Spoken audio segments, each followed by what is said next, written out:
Hello everyone, it's SecretDoorGaming. I am back for the second part of the life and suffering of Sir Brante, and it's great that it saved the game for me actually, and I can just continue off where I was before. So let's continue the game of if you joined me in the first part.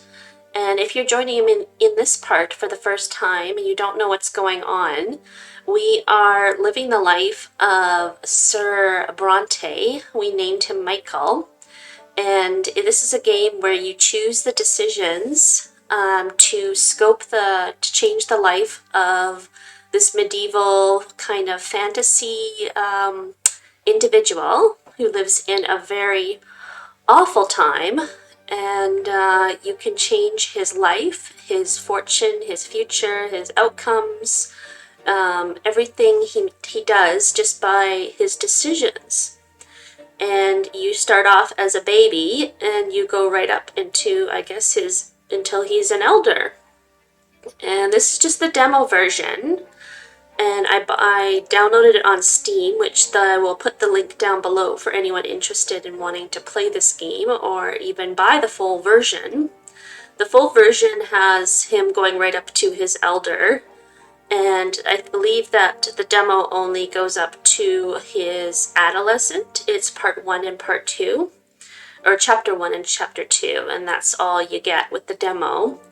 But it's been quite interesting so far, and my choices have turned this guy, haven't made his life very good yet. So let's continue on with Michael Bronte. Okay, so yeah, so that was a start. This is where I ended it, on his adolescence.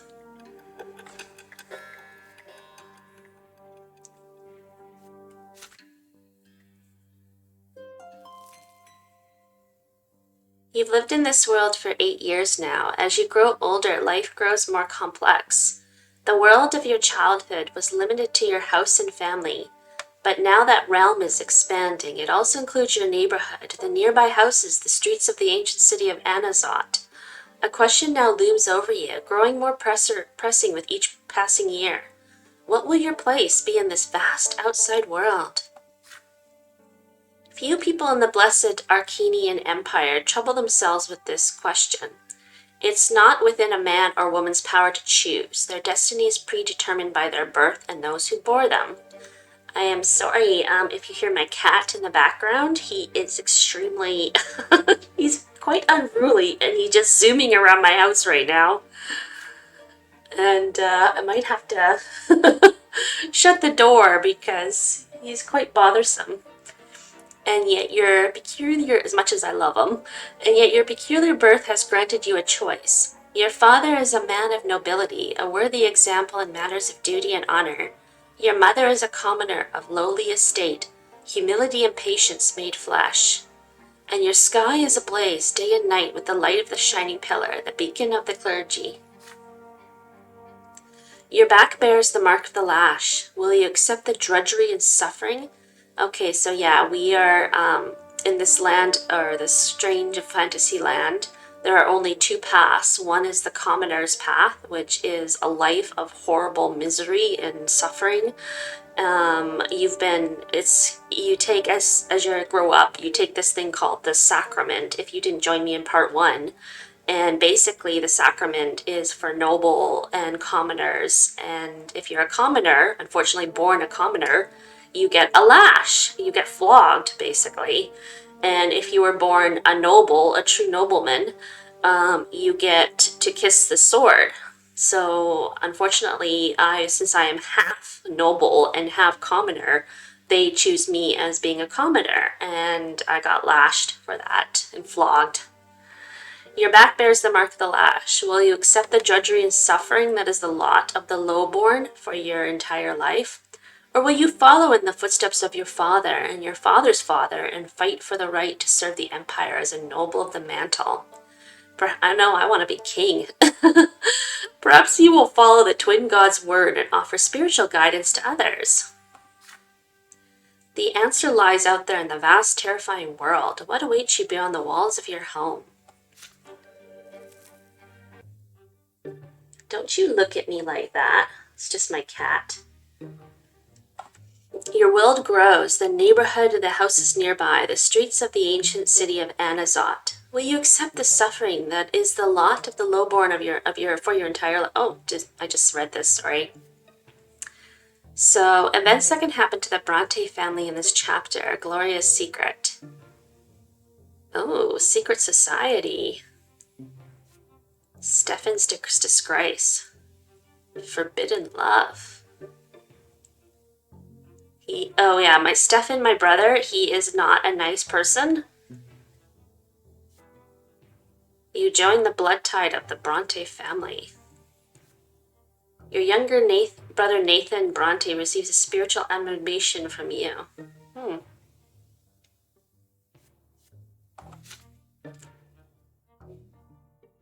Events in the personal life of the hero that can happen in this chapter. Matters of the heart. You experience your first romantic feelings. You experience a revelation by the sacred silver tree. You saved the local girl named Sophia from lesser death. Ooh.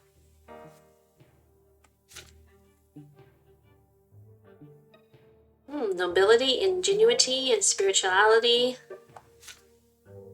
Curse my willpower. I've already died.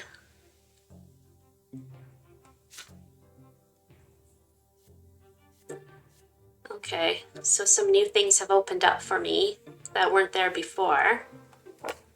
You have no relations. Oh, look at this. I'm not going to read all of these, just because it's a lot of reading. But if you would like to go and download this game, yeah, feel free to read. The province.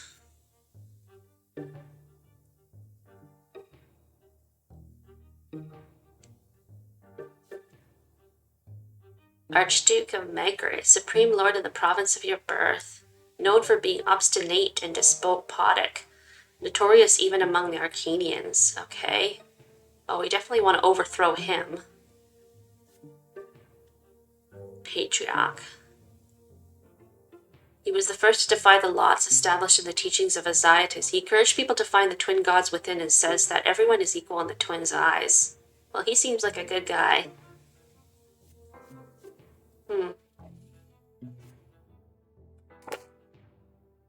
Okay.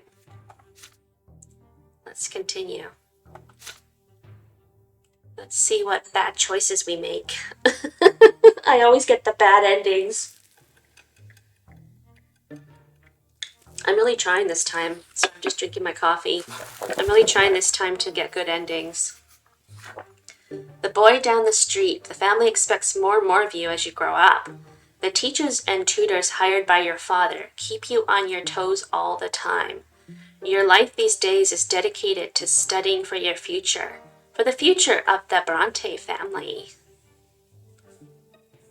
Okie dokie. Your younger brother, Nathan, keeps growing up too. He can hold a conversation now. You never refuse him when he comes to play, provided you have a bit of free time between your demanding lessons. Ooh, I like that effect. The rain. It is a rainy day today. Father and mother have gone to a ball, and they left Nathan in your care. You lose track of time over the books in the sitting room, and Nathan goes off alone to splash in the creek. Uh-oh, that's probably not a good idea. Soon you hear his voice begging you to come outside. He is on the porch, sobbing, all covered in dirt. You walk up to him as he continues to bawl. It's all that kid. He pushed me into the ditch and called me names. He said I was a fancy pants fool. I said I'll call my brother. He's still there. You have to go punish him, Michael. Nathan points at a lopsided wooden house further down the street where the poorer artisans live. You see two boys lingering there on the porch. They are clearly both commoners, but far from poor. One of them is almost as tall as Nathan, and he frowns in a funny way, just like him. The other looks older, almost your age, but he is more broad-shouldered and taller. His name is Thomas. You've heard it before. There, Michael! That's him! Uh-oh. Nathan points at the younger boy and hides behind your back. Thomas grins and rolls up his sleeves to reveal strong forearms. He must have been helping his father with manual labor for quite some time. Listen up, rich boys. We don't give a damn about you or your friendship. We don't let nobody call our home a stinking rat hole. Your little brother earned his ditch dive. Oh, is that true?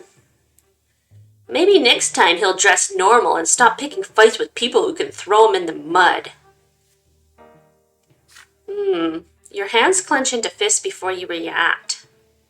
Nathan called them names first. No wonder they did the same. That's how it goes, but punishing your brother into a ditch is too much.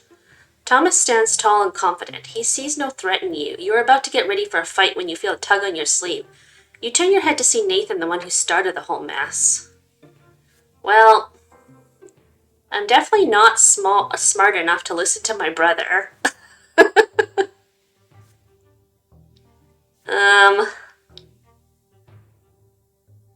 Why would I care to get, more relations with this Thomas kid? But that would raise my nobility. So your brother's to blame? That would raise my ingenuity. And Thomas would go up. Thomas would still go up, and my spirituality would go up. Well, I'm going for, trying to get myself as the next king, so let's give him a beating. I know that's not the good answer. Really, people, it's not the good answer. You don't do this in real life. You don't go beat up somebody else.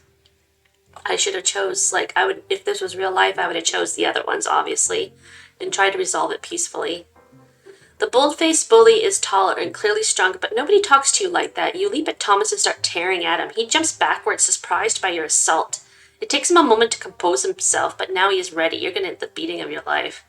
His fist covered the face, and he attacks you with a quick jab. It's now your turn to take a step backward. You start trading blows, huffing and puffing with rage. The younger brothers gawk in awe at the sight. Thomas does not resort to fancy moves, dirty tricks, or stupid taunts. He displays nothing but skill earned in many a street fight, and his heavy fists aim for your head. You keep dodging him again and again, trying to reach him. He takes a couple of glancing blows, but easily shakes them off. What a bruiser. You start swinging your fists with greater and greater fury.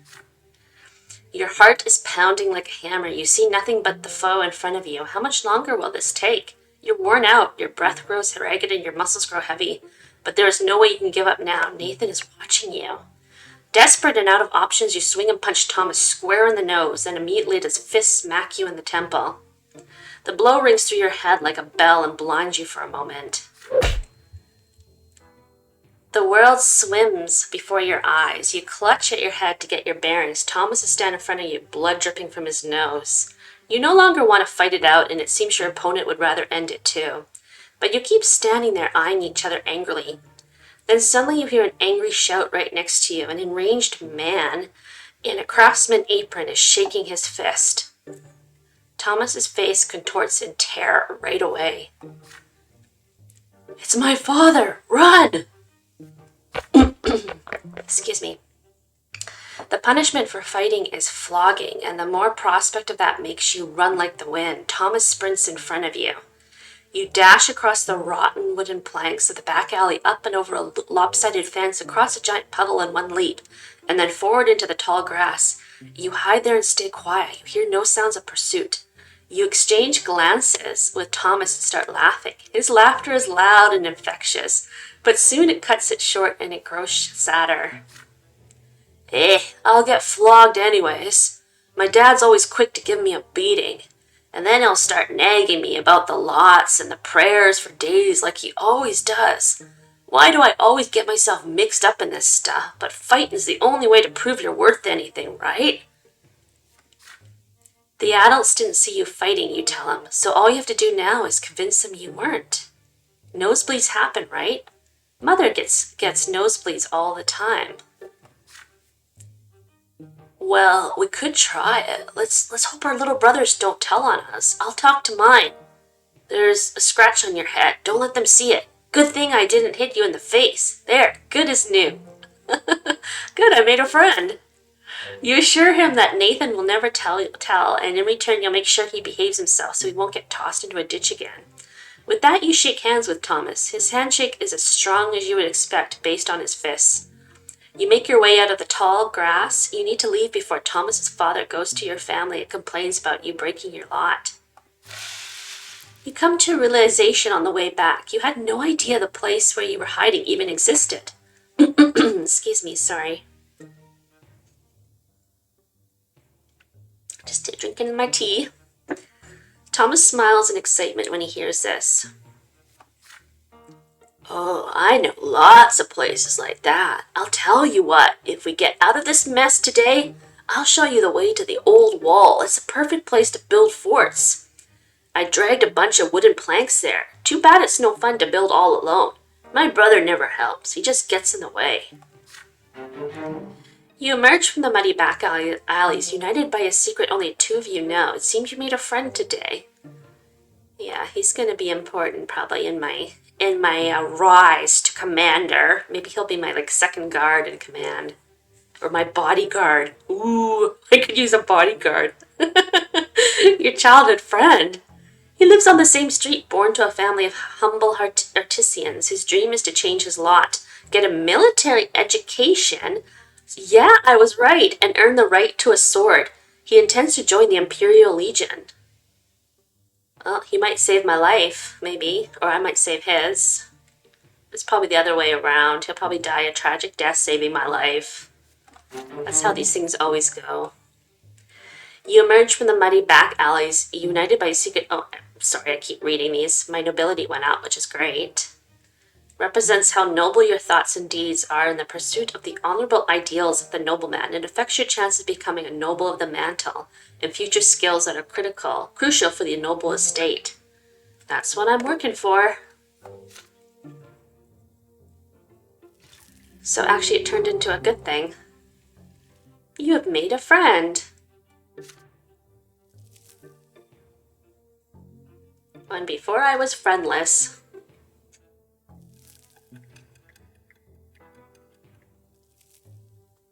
That's all I did in 1 year. Made a friend.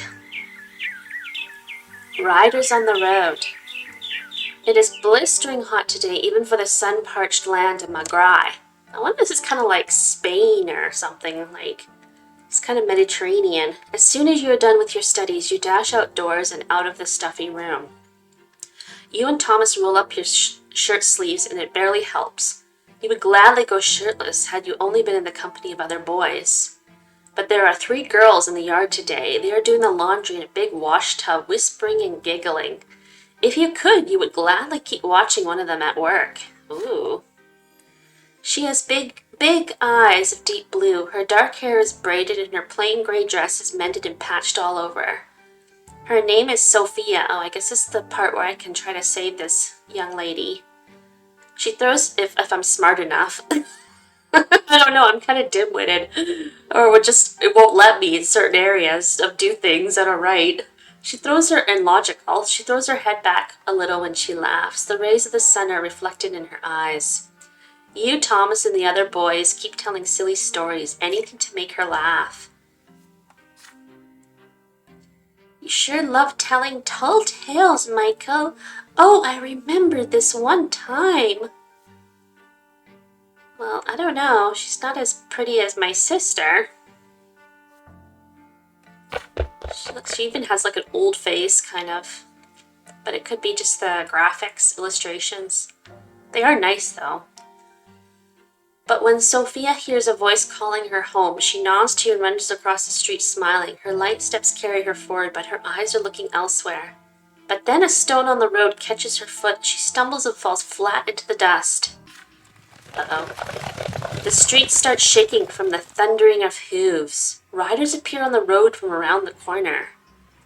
They bear a coat of arms you recognize right away. A sable serpent blade upon a field of vert. It symbolizes the Millennius Dennis dynasty, the family of your province's archduke. The horses dash forward. A lost wooden toy on the road cracks under their hooves. They will not slow down. They are the nobles, and the rest must make way for them. Oh God, they're really evil, aren't they?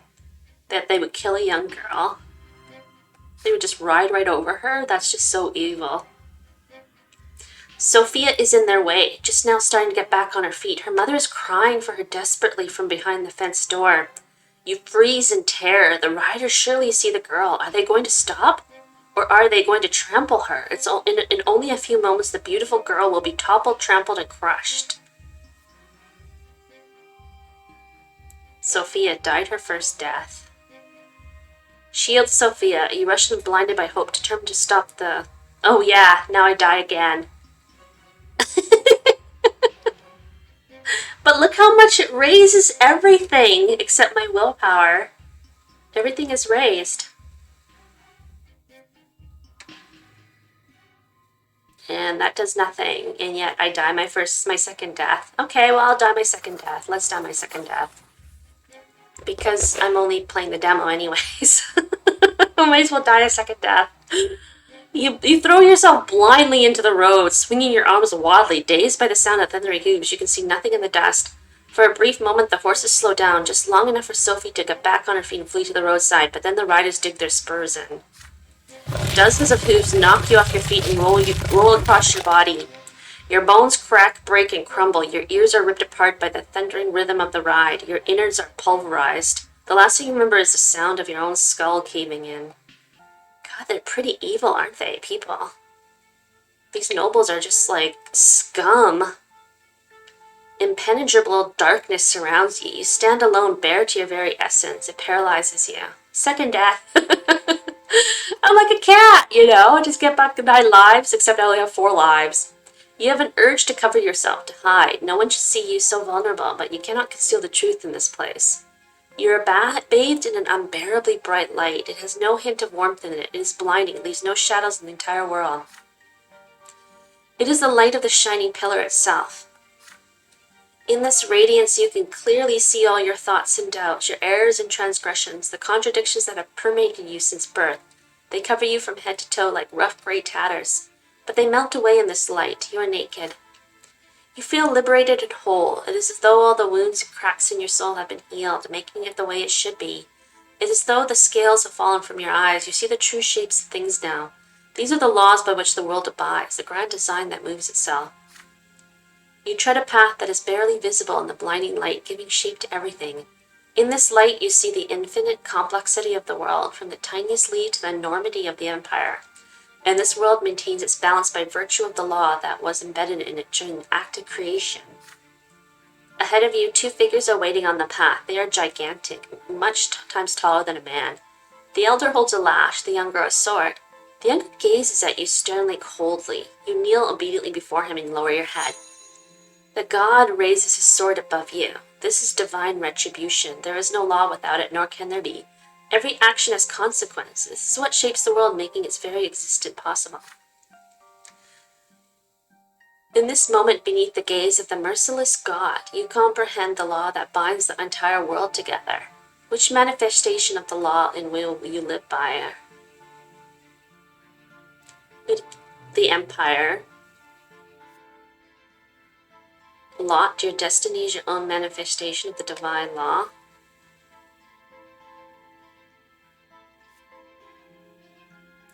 Wow, against the law. You defy the design of the gods and the law that binds it together.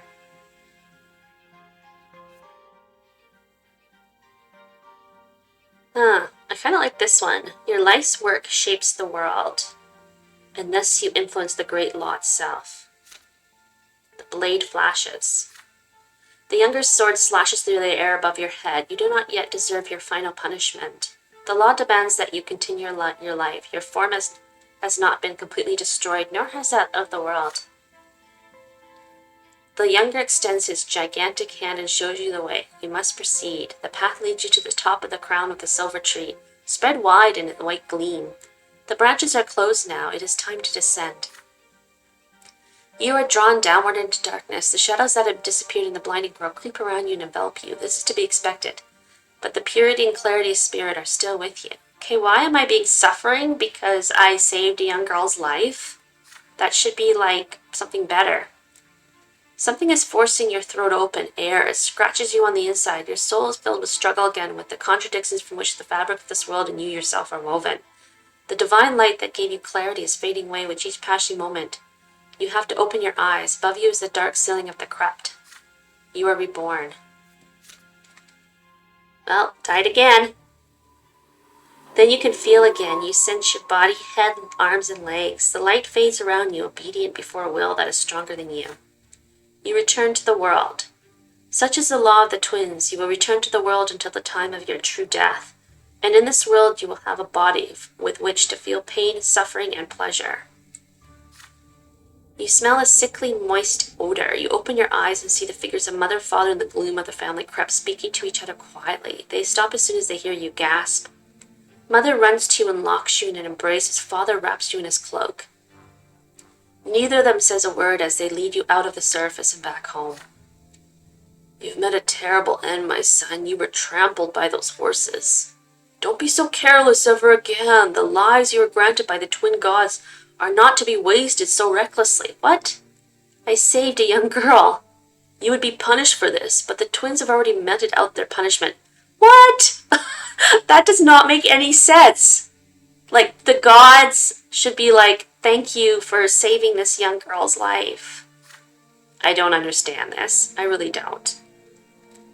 You tremble, your steps unsteady as you learn how to move again. Your body is eerily smooth, fresh and renewed. Even the recent scars and scratches are all gone. But there is something new on it, a fresh black mark, a reminder of your lesser death beneath these hooves. Lesser death. Remember that by the twins' mercy we are all given enough time in this world. Should you die before your time, you will be brought back by their grace. For 3 times they will rescue you from a terrible fate. But the 4th death is true and final for all. Every loss of a life we were granted at our birth is a heavy blow to us, but the gods told us not to mourn a lesser death, and so we will humbly accept this and move on. See, your body has been reborn anew, with all your wounds healed. Do not mourn your loss of life, my son, but thank the twin gods for their justice. Do not speak of this, and do not ever play by the road again if you wish to keep on living.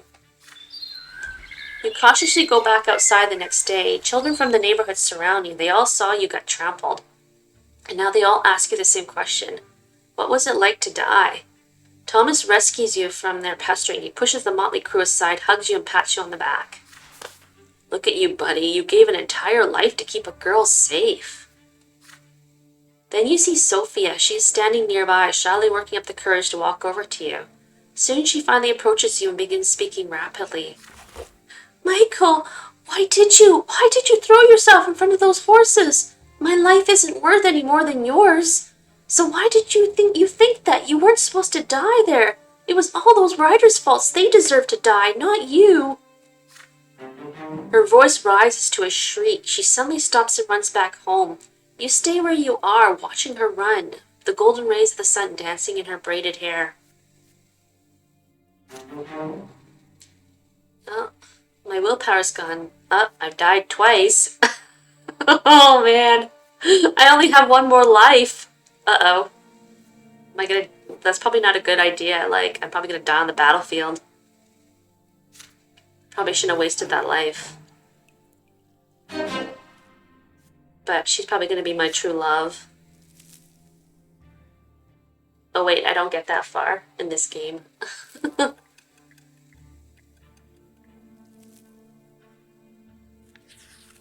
Oh my goodness, I'm only 10 and I've already died twice. Sophia disappeared after the terrible incident with the horses. Her friends gossiped that her parents sent her off to serve a rich, noble dynasty. You haven't seen each other since that day, but you still remember Sophia's eyes, the sunlight shining in them. But no matter what, life goes on. You are 10 years old now. Your studies continue and you're learning more about the land you live in.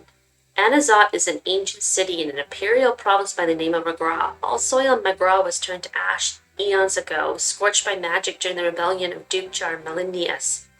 The magical arts are all but gone now, but the scorched earth has remained barren and infertile ever since. Since then, the entire province has lain barren. tormented by cold and scorching winds in equal measure, with few precious plants taking root on their own. All fertile land. Oh, you hush now. Don't you cry. It's my mewling cat. All fertile land in Maigret is brought elsewhere and brought here by an endless cavern of carts and carriages. To pay for food and soil, the cities of Maigret became skilled in many trades, primarily mining and digging for metals and stones. Last fall, there was an explosion just outside the city, followed by clouds of thick smoke. The first such incident frightened the citizens, but then explosions and smoke became an everyday occurrence. Soon, everyone grew used to it. Father explained that the miners are using a new invention called gunpowder. Oh, great. It makes it easier for them something to kill each other. Gunpowder is like the worst thing in the world. It makes it easier for them to reach the precious stones and metals buried deep within the earth. He's scratching at my chair right now. I'm gonna have to move so that he moves. There we go. He ran away. He's trying to play a game with me. Then one day, a thunderous explosion. Oops, I already read that. Did I? Oh, it covers the house. Oh, no. People are stuck in their homes, all windows tightly shut. The air is impossible to breathe. Nathan coughs all the time. Gloria and you cough only when nobody is watching. If Mother hears it, she'll make you inhale those hot herbal vapors, just like Nathan. It takes 2 days for the black smoke to disperse. People pour out into the streets to meet their friends. Thomas is eager to share everything he knows about this incident with you. They took lots of burnt-up people to the city temple. Mum told me she was helping the healers.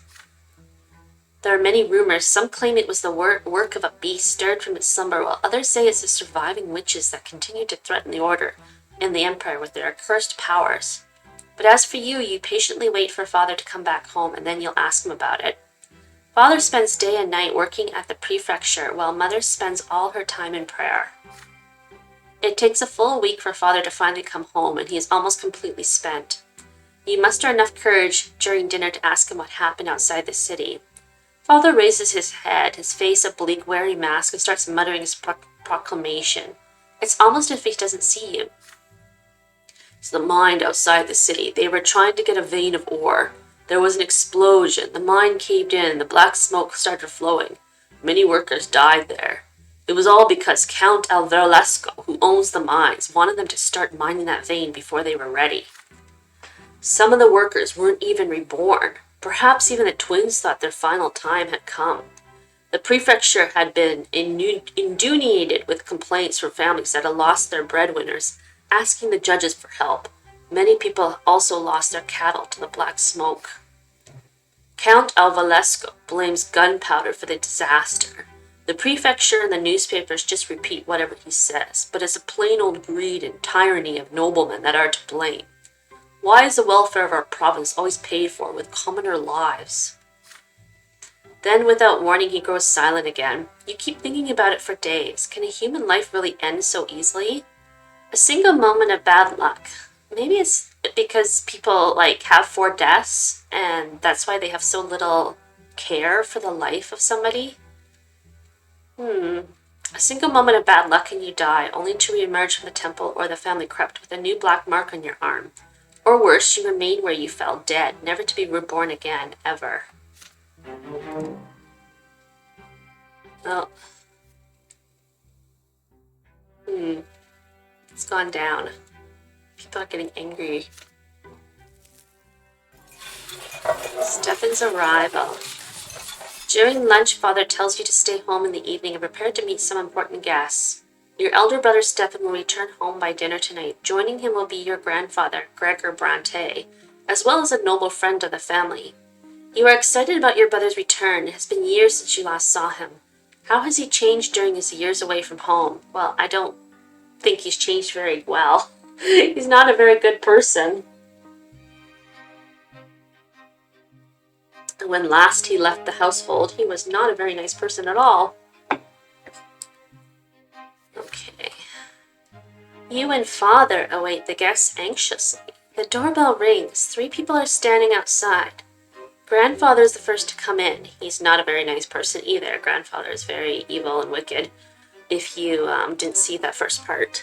He has not changed a bit since his last visit, still eyeing the house with contempt. looking for any reason to demean it.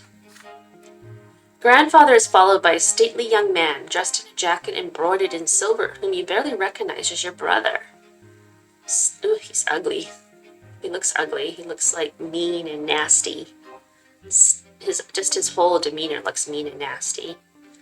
Stefan casts a glance at your threadbare clothes, your dirty fingernails, and smirks.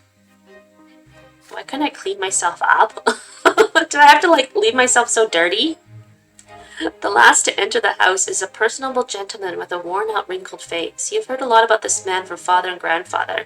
He is Baron Augustus Alborn, Stefan's uncle, a family friend, and the province's prefect.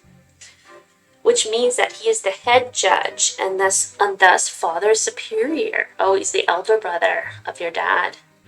Sir Alborn smiles lightly and offers you his hand. Oh, maybe he's a kind soul. And this must be your younger son, Michael. Yes, you have your father's eyes, young man. Father bows slightly to grandfather and Sir Alborn. But there is a moment of quiet when Stefan comes. Father reaches out to him awkwardly, expecting an embrace. There is a question in Stefan's eyes as he looks at grandfather. The old man shakes his head almost imperceptibly. We noblemen ought to put our emotions on public display, father, not even after a lengthy separation. There is no embrace. Instead, Stefan nods to father curtly. He responds in kind, his face devoid of emotion. After the greeting, you proceed to the sitting room. Alborn is the first to enter. He kisses mother's hand, and Gloria's too, and tussles Nathan's hair after he sees him hiding by the table. Grandfather acknowledges him with a glum nod. He seems like a really kind soul. Greetings, Lydia Brante. I remember you were kind to me when I was but a child. And you must be Nathan. You could barely walk when I saw you last. Your elder brother ignores Gloria completely, not even a greeting. Wow. You proceed to the dining room in a dignified manner and take your seats. The dishes smell delicious, but they merely punctuate the overwhelmed tension at the table. Alborn is the only one with a friendly smile on his face. The dinner is splendid, Lydia. Did you choose the dishes yourself? You have a truly refined palate. It warms my heart to know Stefan spent his early years with you. Womanly care always does a child good, no matter the estate. Your fork freezes in the air halfway to your mouth. You expect many things from a noble of the sword, but words of praise for a low-born woman are not one of them. You cast a glance at grandfather. He looks like he's about to choke on those words. It would do my grandson more good to stay at boarding school among his equals. Oh, our orny, horrible man. Please, Gregor. Parenting is no less important. Nothing can replace a mother's love. Maybe he's not the son of Gregor. Maybe he's like a stepson or something.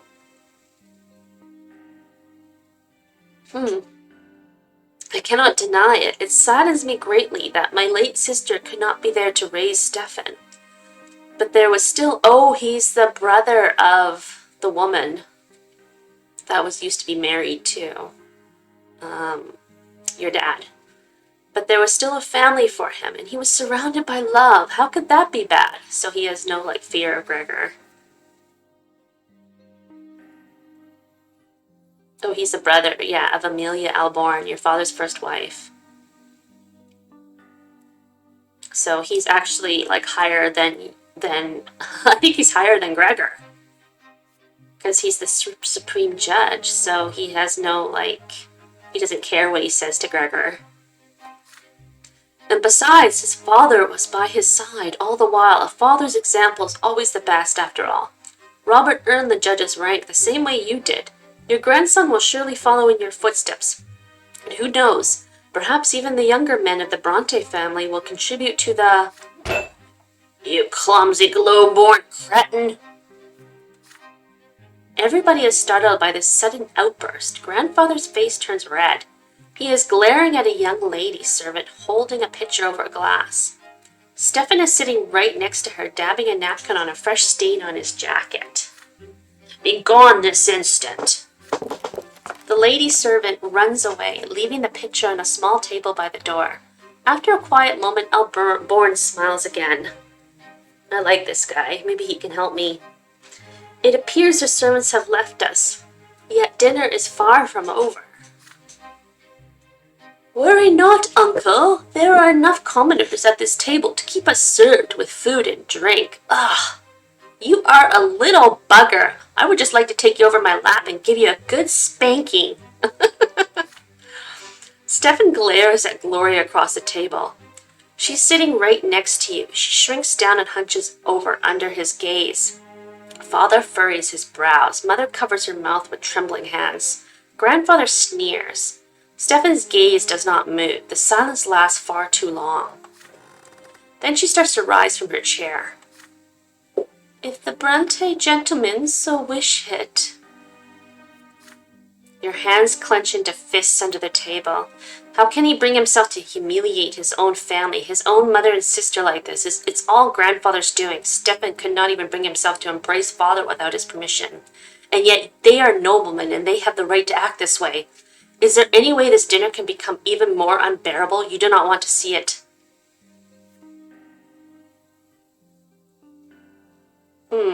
Join Gloria in her plight. Willpower will rise, and Gloria will like you more. You try to act like nothing happened and make small talk with the guest.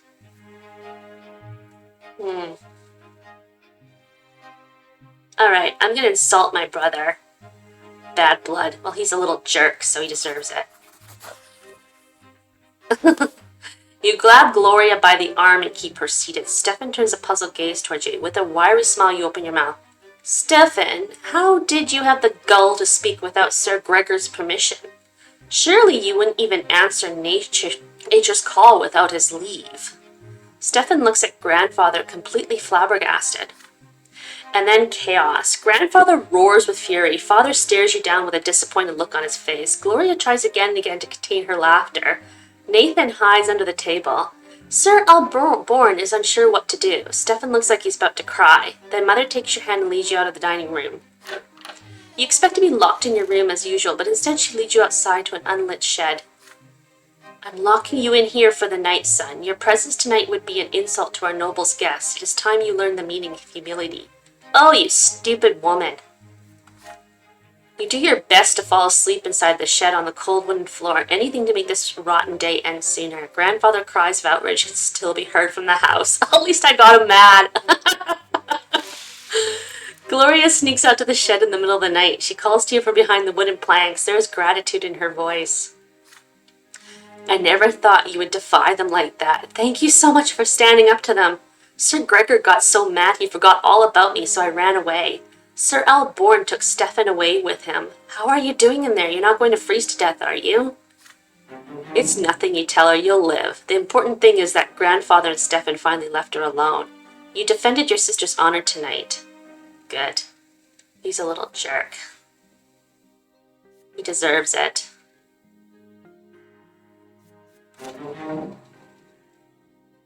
And she likes me because I like Gloria. Ah, I'm getting smarter.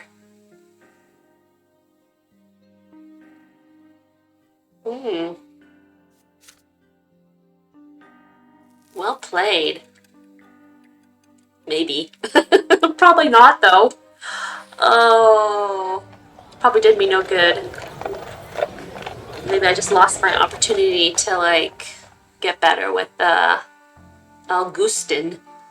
Hot, dry winds sweep through the city from the barren lands around it. The noble residents of Anazot prefer to remain in their chambers, while the commoners huddle in tents in the shade of the silver tree. You're on an errand right now. Your father wrote a letter to a noble acquaintance, and you're about to deliver it. Thomas, the boy down the street, is tagging along. The two of you are inseparable now. The errand is an easy one, so you decide to take this opportunity to loiter around the part of Anazot where the nobles live. So here you are in the middle of the city square, resting on the ancient brickwork by the old fountain in the merciful shade of the gigantic silver tree. Thomas is by your side, lazily slouching on the edge of the fountain's basin. It's a hard life for commoners like you and me. Either you break your back in a workshop day and night, hoping somebody will buy your goods someday, or you become a manservant to some noble. You never get a chance to enjoy life. This is our lot, you remind him. We work and endure and suffer. But Thomas waves your words away. Excuse me. Yeah, I know that already. Mother keeps drilling that stuff into me. We must be humble. Our strength is patience and persistence. So yeah, I say, but I want to make my fortune no matter what. So how ain't that living by my lot, I ask you? He's smart. But the lots, they ain't easy. Let's take you, for example. Brante, your father's a nobleman, but even if that didn't make you one, just look at your hands. You never had to work as hard as me. But we have the same lot, so we're supposed to suffer the same. Or look at your father. He's a judge. He toils at the prefecture day and night doing his judging, and he's a noble. I've never seen an Arcanian work as hard as he does. You shrug. The Arcanians are a different race. The books say they were born to rule over humans. They are never commoners, always nobles of the sword by birth. They founded the empire after subduing all the human kingdoms on the continent. Humans will never be their equals. Arcanians are always better, smarter, stronger, and their skin is a noble shade of blue. Oh, interesting. Different race.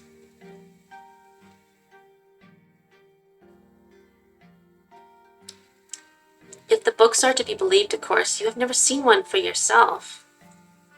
So there's a different race now? Your ideal chatter is suddenly interrupted by a rugged-looking guardsman dressed in black and green. He chases you away from the fountain. Common rabble like you have no place here. You hear the clattering of hooves and wheels against the cobblestones and see flags bearing a coat of arms, a sable serpent on a field of vert. It makes you squirm. It is the Archduke's coat of arms. The Millennium's dynasty. The carriage door opens, revealing a young lady in a luxurious dress. You cannot look away from her. Those dainty shoulders, suggested but not revealed by the cut of her dress, her black hair cascading over them, her stately slim silhouette, her pouty lips and prim nose. And those eyes, dark like the night sky, the way she moves, fluidly, gracefully. And most incredible of all, her skin glows in an azure blue. She is a masterpiece given life. She is an Arcanian. Oh, so there is these different types of people. Octavia Melindias. Clear the way for me. She's also like mean, probably. The Melindias guardsmen work quickly to clear the way to the fountain for the Arcanian lady. The searing sun dances on her skin in bizarre patterns. With one elegant motion, she reveals a handkerchief, then leans over the basin and wipes her head and neck with its cool water. Well, L.B., that's Octavia Melindias, our Archduke's own daughter. The Arcanian turns away and proceeds gracefully back to her carriage. You see something slip out of her hand and fall onto the cobblestones right next to you, her handkerchief. It is right there by your feet. Intricate craftsmanship, expensive woven fabric, delicately decorated with emerald filigree. Your heart skips a beat. Will you dare draw the beautiful Arcanian's attention in order to return her lost possession? Or would you rather not attempt to cross a chasm between you and her? Okay, I can't even do that. Great. No, I don't have enough willpower.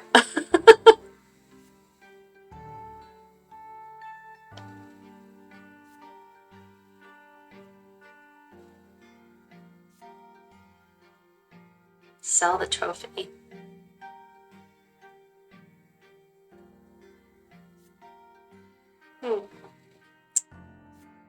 Well, that would make me some money.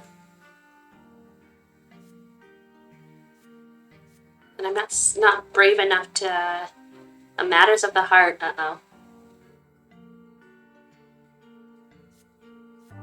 Too late. Well, I can't. I actually cannot win her.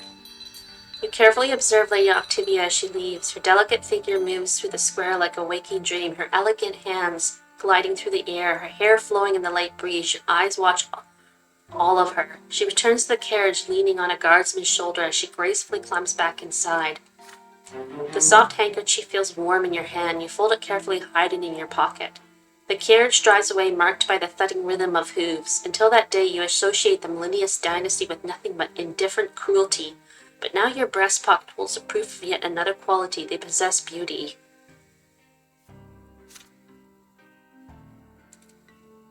So these are the like scumbags who decided the fate of these poor poor humans. Sorry, I call them scumbags, but it's kind of true, you know? They're like dictators. 12 years old now, you overhear an important conversation. It is spring night, and Mother has just sent everyone to bed. You walk past Father's study and hear voices coming from beyond the door. Grandfather is yelling and Father is replying quietly. The elder Brante men are fighting, arguing about the place of the commoners in the city. You sneak outside to avoid Mother's attention and hide next to the open window of the study. Perhaps they'll mention you too. That low-life idiot had the gall to pay me a visit and beg me for some service. He had the insolence to ask me outright. He thought I was going to support his claim for the chairman's seat in the lesser quorum. How dare he? Father, please listen. Meyer Igmort may be low-born, but he carries a lot of clout and magrier. He owns 5 iron mines. A friend like him could be quite useful, should he become the chairman of the lesser quorum. Wow, your grandfather's a pretty foolish man. I don't give a damn who this Egmont is, Robert. What he is, however, is low-born. His lot is humility and obedience. The likes of him can never rule anything. They're nothing but a flock of sheep that need a firm, noble hand to guide them. What a despicable man. I wasted so many years trying to quash that quorum degree, but then accursed Cornelius Tempest did everything in his power to make the Empire sign that pathetic screed. And now even lowlifes can wield power. True power, Robert! Just the right to discuss the size of the Archduke's tax, nothing more. That is only the beginning. What's next? Are they going to arm the lowlifes now and make them into judges? If the Empire rejects the foundations and the lots, the entire edifice will crumble. Bah! Who am I telling this to? It is already crumbling, and you, my son and heir, are a harbinger of its own destruction. Father, I'm begging you. I do not wish to marry a third time. Lydia is a good wife and dutiful mother to my children, if you would only allow her to. I will allow them nothing, neither Egmont nor that free-loading wench of yours. What will you want me to do next, live by the laws of the lowborn? I can already see where this is going, and I'd rather run my own sword through my gut than live in a country where nobles and lowlifes share the same rights. Well, go for it, dude. Nobody's stopping you. Nobody will miss you. My only dream is to see the name of Brante in the Blue Book, but that dream will never come true. They will never call me venerably L. Brante, and it's all because of this marriage of yours. Wow, he cares more about power than his own family. My only hope now is to hear Stefan addressed in such a manner one day. No, Stefan will never be addressed in such a manner. He's too despicable, too. Thank the twins I didn't let you ruin the boy. He's about to grow up to be a true nobleman. I don't think so. His children will bear the name of all Brante. You have 2 more grandsons. Those spineless milksops from the common lot, they're incapable of anything. The best your middle son could do is sneak into the Imperial College and get ennobled by the mantle, although I have grave doubts about even that. As for the downtrodden Nathan, I hold out no hope for him whatsoever. You hear grandfather's heavy footsteps, the thudding of his cane, and the slamming of the door. It's time to sneak back home before you're discovered.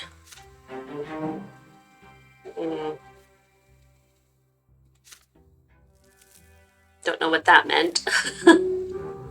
Ah, your school begins.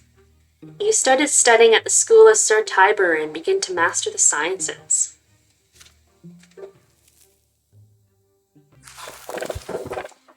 A storm of expectations. Finally the day comes when the teachers stop coming to the house. But before you can breathe a sigh of relief and put away the books, Father asks you to come to his study. Just having a sip of coffee.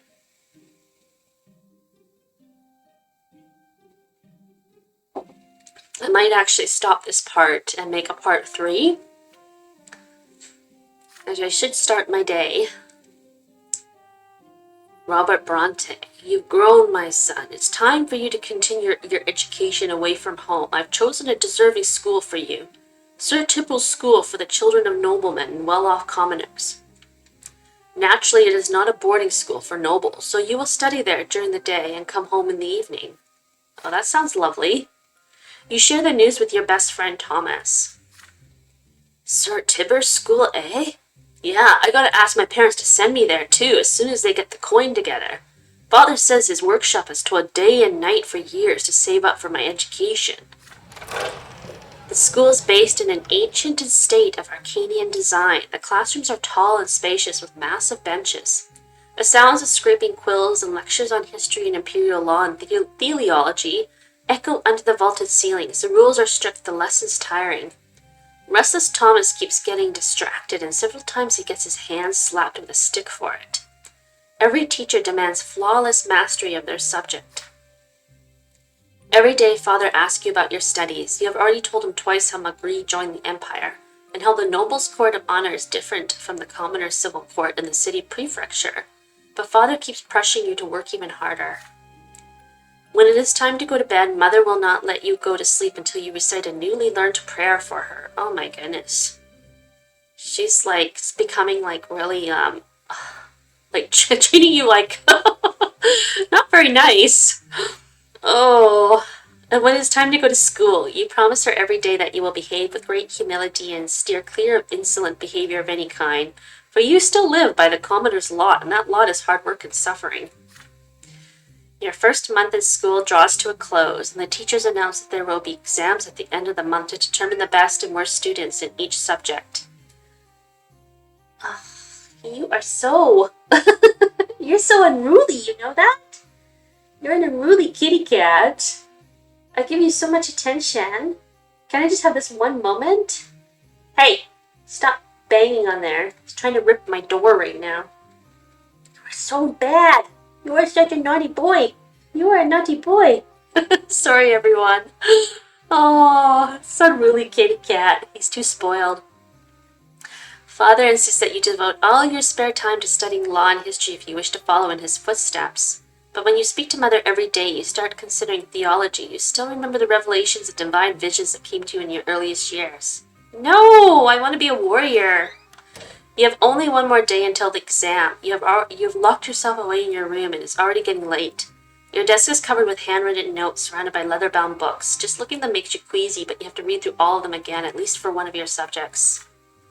There is a nagging thought in your mind. Thomas ended up in big trouble the other day. He got in a fight with several boys who lived next street.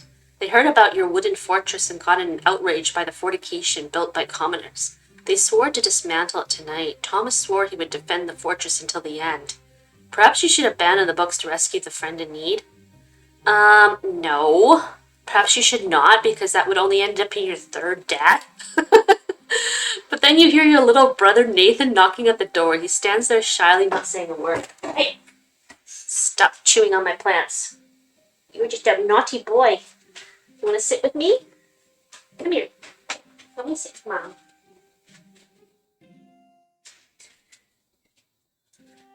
Yeah, he's very spoiled.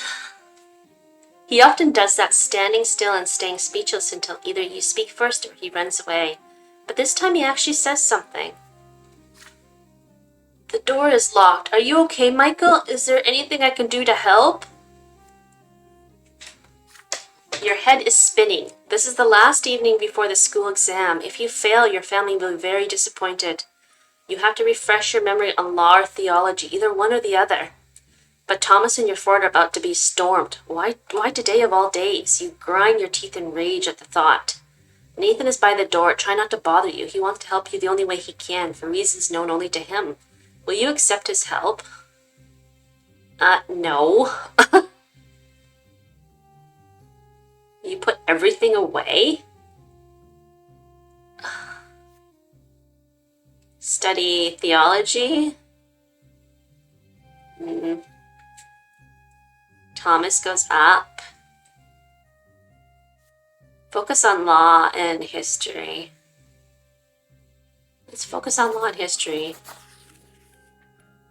We are rising. We want to rise up to nobility. You push Nathan out of the room. He cannot possibly help you prepare for the exam. Soon your eyes start to hurt from all the legal terms and chronologies and titles of imperial edicts. You repeat everything. Repeat everything, every single line of it, until your head hurts and your vision begins to blur. When Father walks in, he chuckles in improvement. You fall asleep right there and miss the books.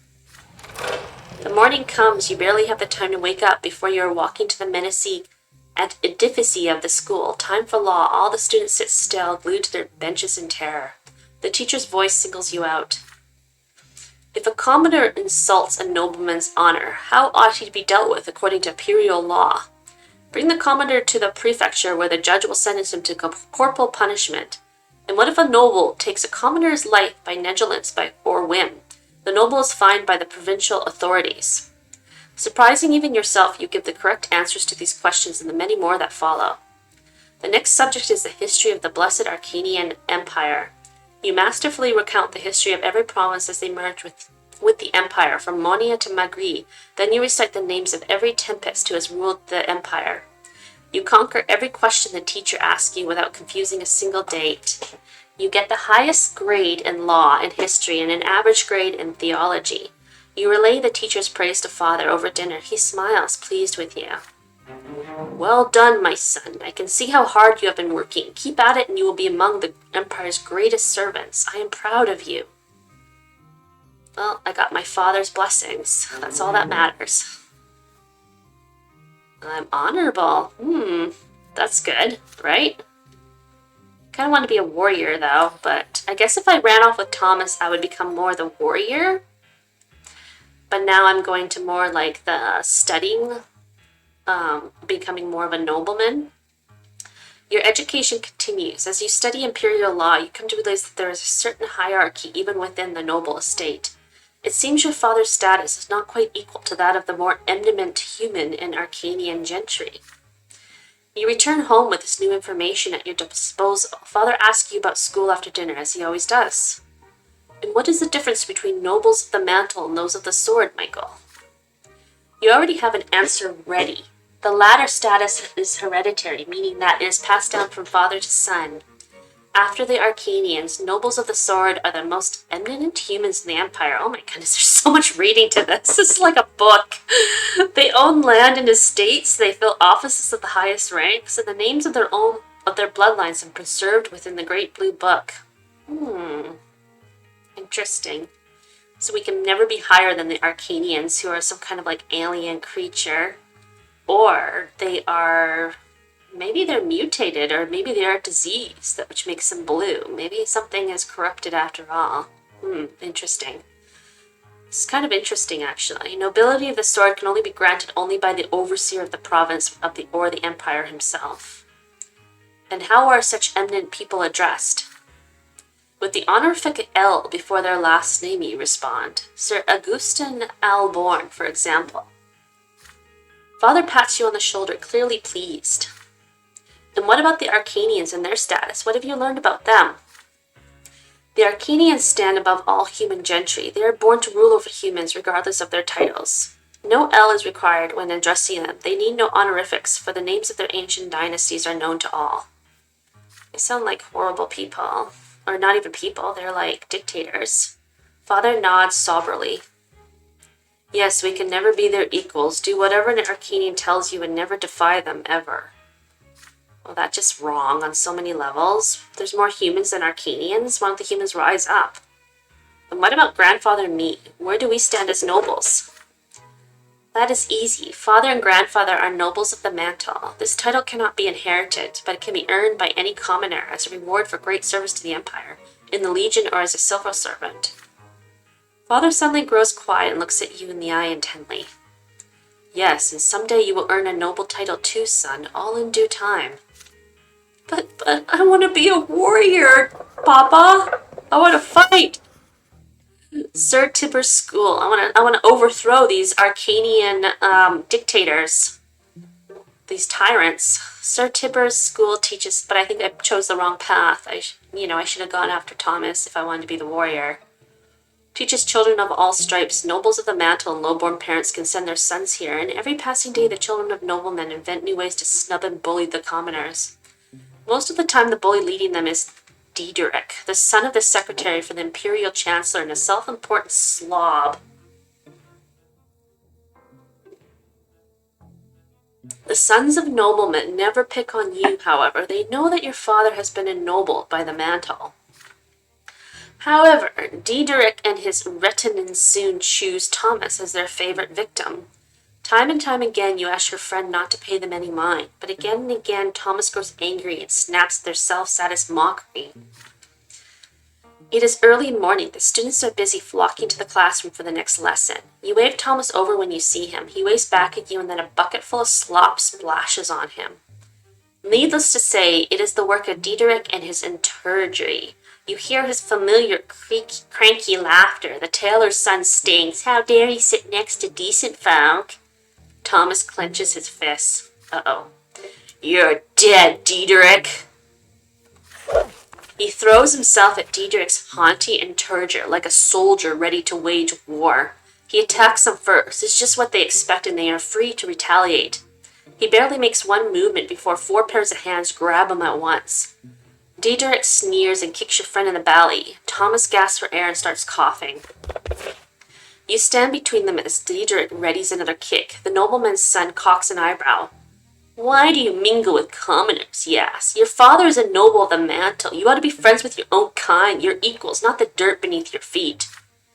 Behind him, 4 boys hold Thomas down as he struggles furiously. The other students are watching you, frozen in fear. Diederik haughtily extends a hand to you. He clearly expects you to shake it. What will you do?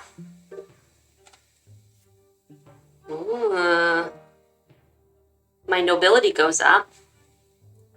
Turn him over to the teachers. My ingenuity goes up.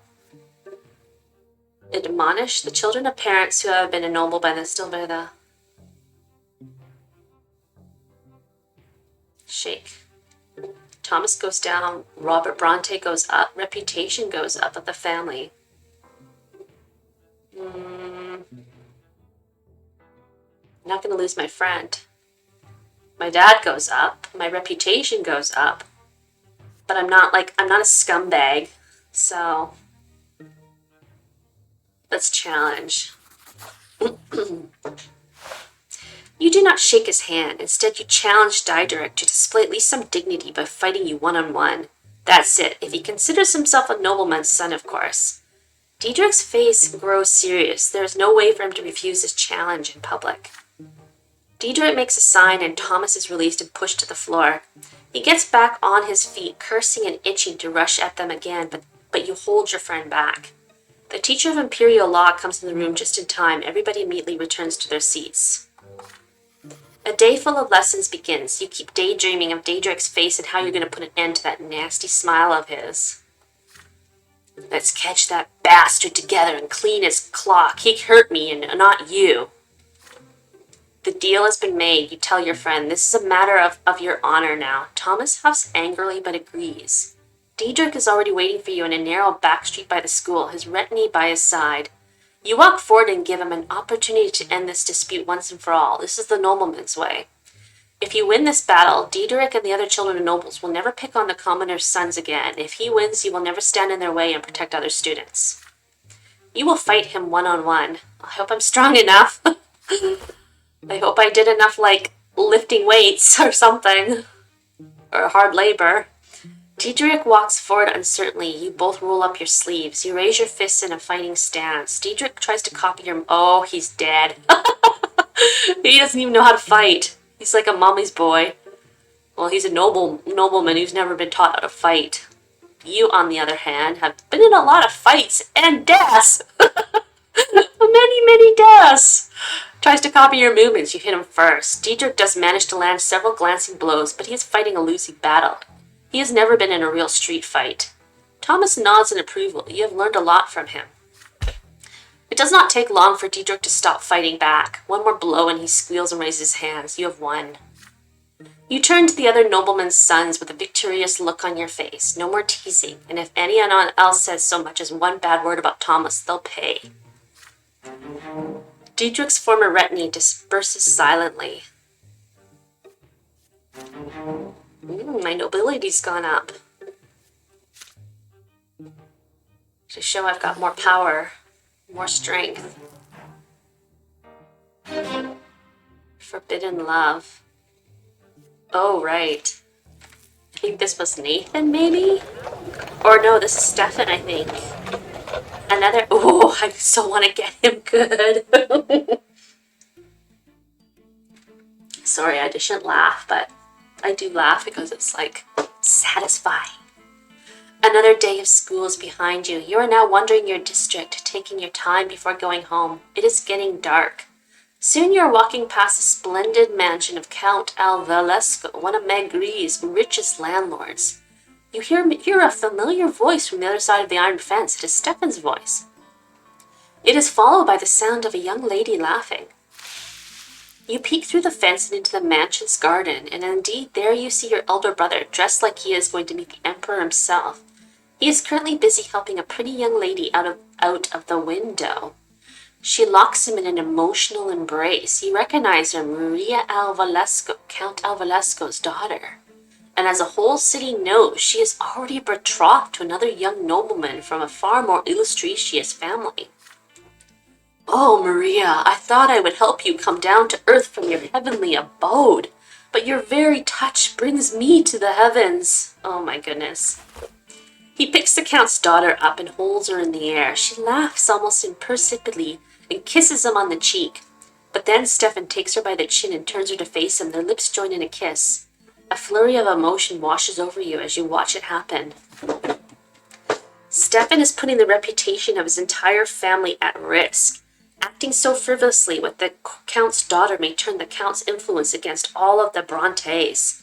And yet Stefan always speaks so highly of noble-bearing and composure and family honor. Despicable. Stefan's face is glowing with joy. Your older brother, he is happy, truly happy. You have never seen Stefan like this as his arms hold the Count's daughter in a tender embrace, so gently as though he fears to hurt her. And Maria reciprocates his feelings. Must she really rob them of their secret joy? Oh yeah, he's about to ruin the whole family. And he's not a nice person. If you ever speak to him about this, no one must hear it. You wait by the gate patiently until Stefan decides to return from his escapades. He is startled when he finally notices you standing by the gate. Stefan's disgrace. Spirituality. Okay, no, that's probably not a good thing.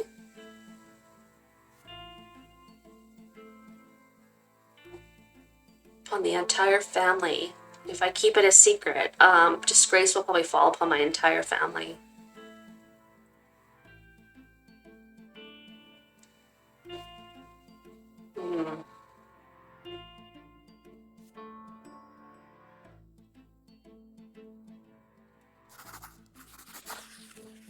Kind of interested in what the other outcome would happen. Probably nothing really good. You fold your arms as you face your elder brother. He's confused to see you here. You speak to him openly. You know of his affair with Maria Alvalesco, and Stefan should forget that young lady as soon as humanly possible.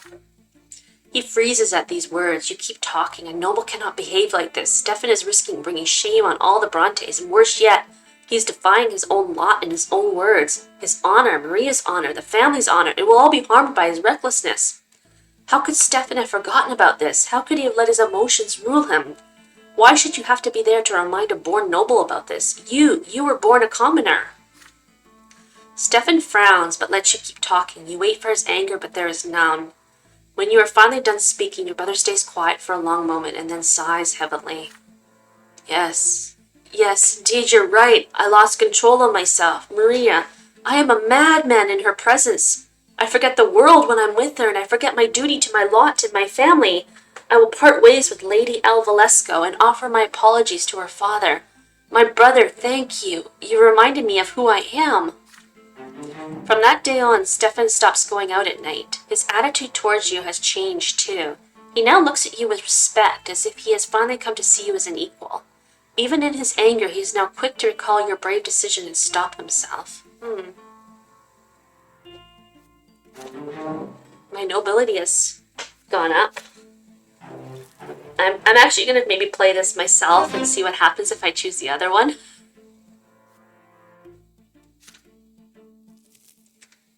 Well, I changed that. I'm now 13. Okay, why don't you come and sit with me? So restless. Your theology teachers tell you more about Anazot. It is more than just the provincial capital. It is also a sacred place blessed by the gods. It is where the twin gods' first disciples spilled their blood, and from that blood grew the sacred silver tree. Its enormous foliage hangs over the city. You see its branches in the sky every day, but you have never approached the trunk of the tree yourself. I'm wondering if the Arcadians, they're not truly, able to reach this depth. Maybe they're, the rejects. I'm wondering now. Today you will be taking your first trip to the silver tree. It's all backwards. They made it like they are the perfect ones, and they are the pure ones, and they're the ones that should rule over all the humans. But they, in fact, are the ones that were expelled from this heavenly place for their corruption and turned blue. Almost like Cain from the Bible, that you will have a mark upon you, which is their skin, which is blue. So it's all, just false. All that teaching is false. I wouldn't be surprised if there's an ending like this at the end. Sorry, I like to overthink things. Today you'll be taking your first trip to the silver tree. Your class is... Oh, just a second here. My cat's trying to rip a cord out of the outlet with his mouth. It's not a good idea. Hey, you get out of here for a second.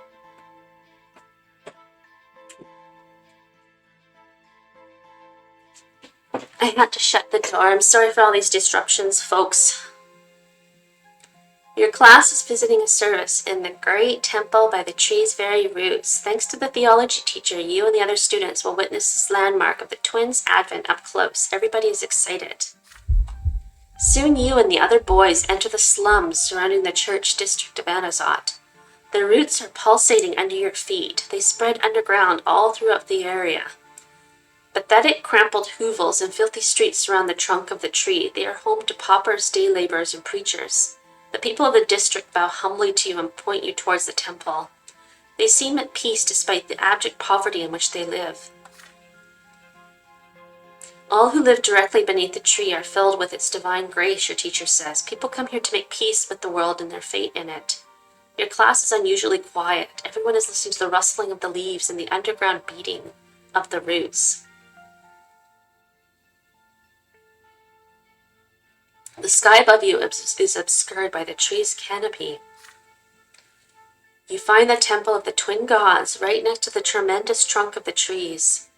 It almost seems a part of it. There's a crowd there, pilgrims dressed in traveling clothes, paupers and beggars, common people of the city, and the occasional well-dressed noble.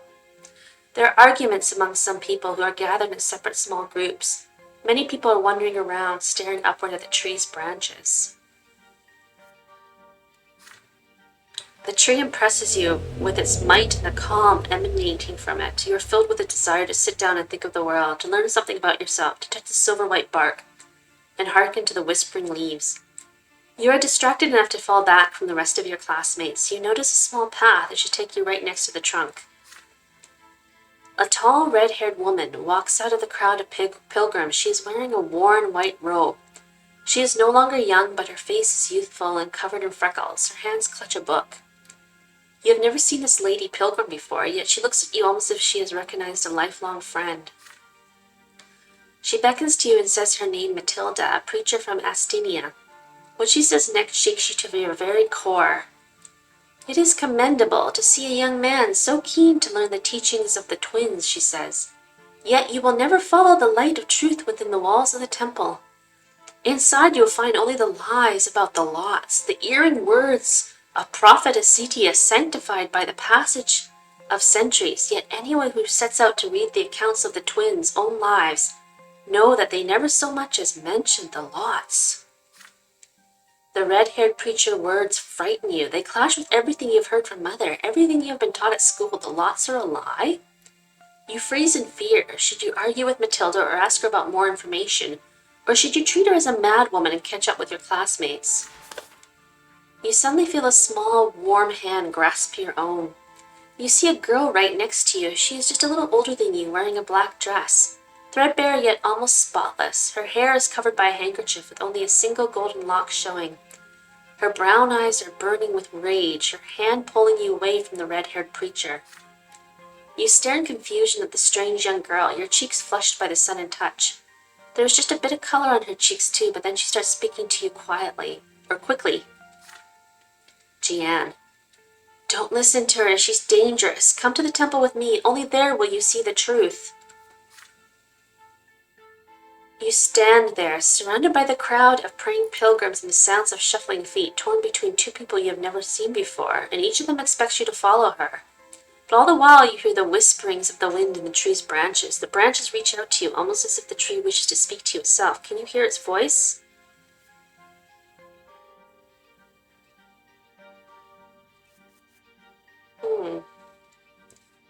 Matters of the heart.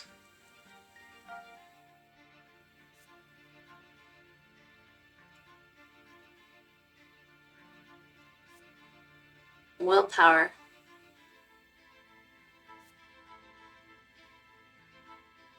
Well,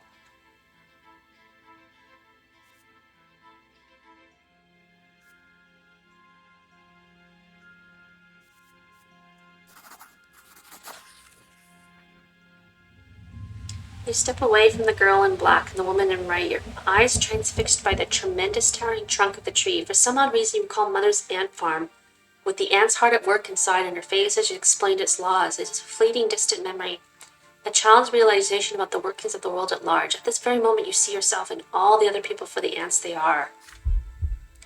You cannot look away from the tree. The people around you begin to fade away, their voices melt together and disappear. The world that surrounds you feels frozen and still now. The slow swaying of the rustling branches is all up. There it is. The branches catch you and raise you up.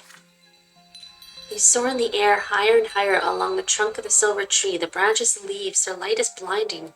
Their light holds you up and embraces you. And at this moment you realize something as clear as the daylight beating down on you from high above. This tree is divine. There's no doubt left in you the tree was planted by the twin gods and left in this land, an ever-living proof and mark of the twins' existence. And the tree, it speaks to you, speaks in a language you understand and the language you learned long before you were born. It speaks of soothing love and of crystal clear law and of love and law intertwining to bring the miracle of life to you. From this high up you can clearly see all of the land below. From here you see the entire empire, embroidered with a shining thread of providence, illuminated by the twins' presence. It takes you but a moment to finally realize what the teachers have been talking about all this time. The fates and lots of the people, the workings of life in the empire, it was all created and arranged by the twins, and absolutely everything bears their mark, their design and inspiration. I don't think so. Not lots. Lots is evil. Okay, I don't like this one. I should not have picked this one. And in this world that you were given life, you should listen to the red-haired woman. Somehow the tree seems to realize that the revelation is now fully within you. It gently lowers you back down to the ground. You glide down between the glowing branches, illuminated by what you have just seen. You spoke to them. You come back to your senses. You are still standing by the tree, firmly rooted in the ground. The branches release you and you are once again aware of the pilgrims' prayers and the noise of the crowd. The young girl in black is staring at you. She is clearly agitated. My uncle is a priest and he told me the twins can choose to speak with you through the tree, but I've never seen it happen before. Jian, I think I'm saying it right. Jian starts asking you questions. She wants you to tell her what you just experienced. But you cannot speak. It is so difficult to see the temple's familiar interior again, to see the district around and the sky above. The memory of the sight from up atop the silver tree now gleams in your mind. I just hope you'll share your revelation with me someday. Don't worry, I'll get it. My name's Jian. I'm an acolyte. I work in the temple. I help my uncle clean the grounds and cook food for the poor.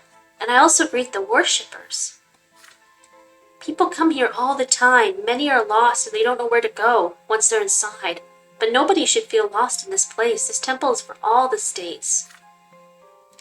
But then you hear your theology teacher calling you. It's time for your class to return to the school. Before you leave, Jian suddenly takes your hand. You can't help but blush. Please, listen to me. Few people ever see these things. The twins, they were speaking to you and you heard them. It's a sign. You should become a priest. You'll be guiding those who cannot hear the twins. You'll be helping their souls find the way to the top of the pillar. It's the most honorable calling in the world. No, but I want to be a warrior. Oh, I think I botched that part. You say goodbye to the young acolyte, yet as you return to your ordinary life, Jian's words remain in your memory from that day forward.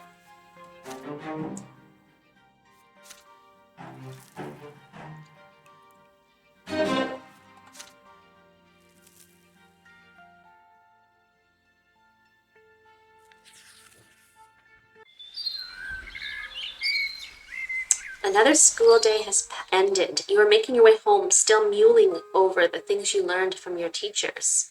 The founding of the empire, the eternal and unshakable rule of a single dynasty, the 3 estates, each with its own rights. What an odd sort of order the world has. And yet so mysterious. At least it sounds that way when your teachers talk about it. Mother is waiting for you on the porch. She smiles gently when she sees you, and yet her expression still shows great concern.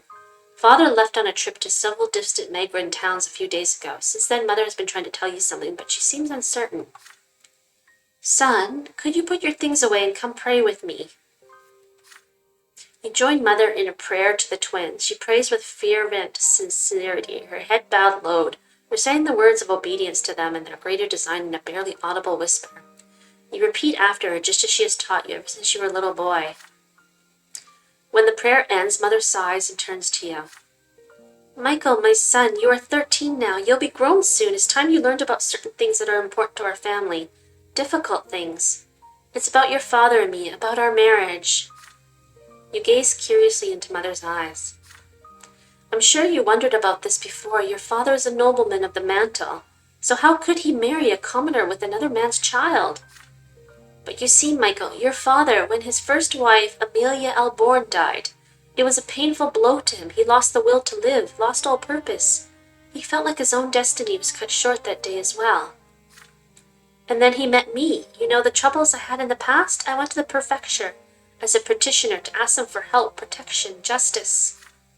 When I was a young girl, I worked at a small shop that sold crockery and dishes. A nobleman took a liking to me. May his name be forever forgotten. The twins know I was humble and honored his lot to rule, but he took me by force. Mother falls silent, summoning the courage to continue. Gloria is that nobleman's daughter, but he was outraged. How could I have the gall to burden him with low-born progeny? He turned me out on the street with that little baby girl in my arms. Mother's voice is shaking now. You take her hand tenderly. I had no home, no honor, nowhere to go, no one to help me. When I went to the prefecture, I didn't really think the judges there would help me find justice against my former master.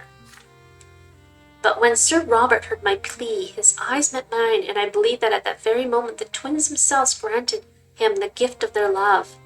Your father told me that there was nothing he could do to make that detestable nobleman marry me. But he would never abandon me and baby Gloria, and if I agreed, he would take me into his own home. Tears are running down Mother's cheeks.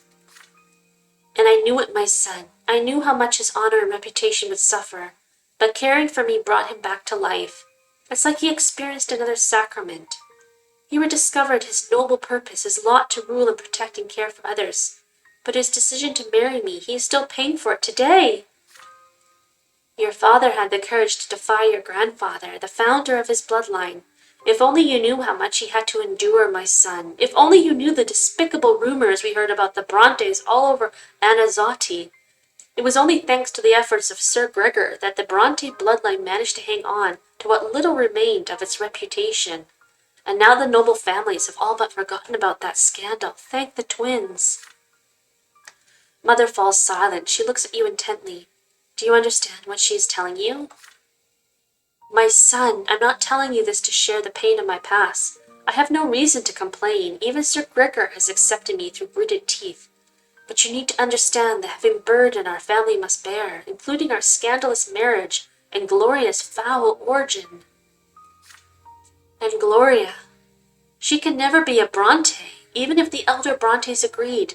The news would stir up the old scandal in the minds of high society. And if that were to happen, Michael, they would even see even your birth as illegitimate. Mother sighs heavily. What I told you just now is something you have to know, son. You are about to enter adult life. By my lot, I must be humble. I cannot tell you how to treat your family. But may I ask you a question? Now that you know all of this, do you still see Glory as your sister? Of course.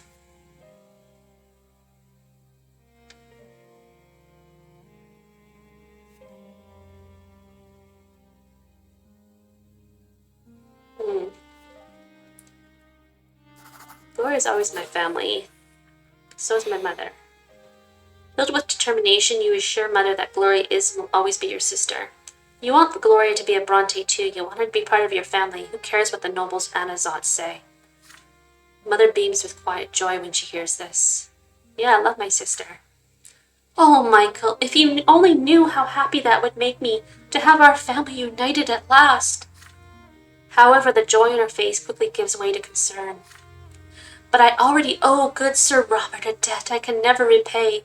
He's given my daughter so much, a home and education, his care and advice. The Bronte bloodline could suffer so much from Gloria's existence. We should all just learn to accept her status as it is. Just then you hear Gloria carefully knock at the door of her mother's chambers. Mother, Michael, I couldn't find you. You happily greet your sister. Yes, she is your sister. No old secrets can ever change that. Mother gives you and Gloria a kiss on the forehead and returns to her prayers. You and your sister walk downstairs together. Mother is alone by her bedside now, thanking the twins with a quiet prayer for the Bronte family they have given her. You hope they can hear her. Wow, I've got total affection.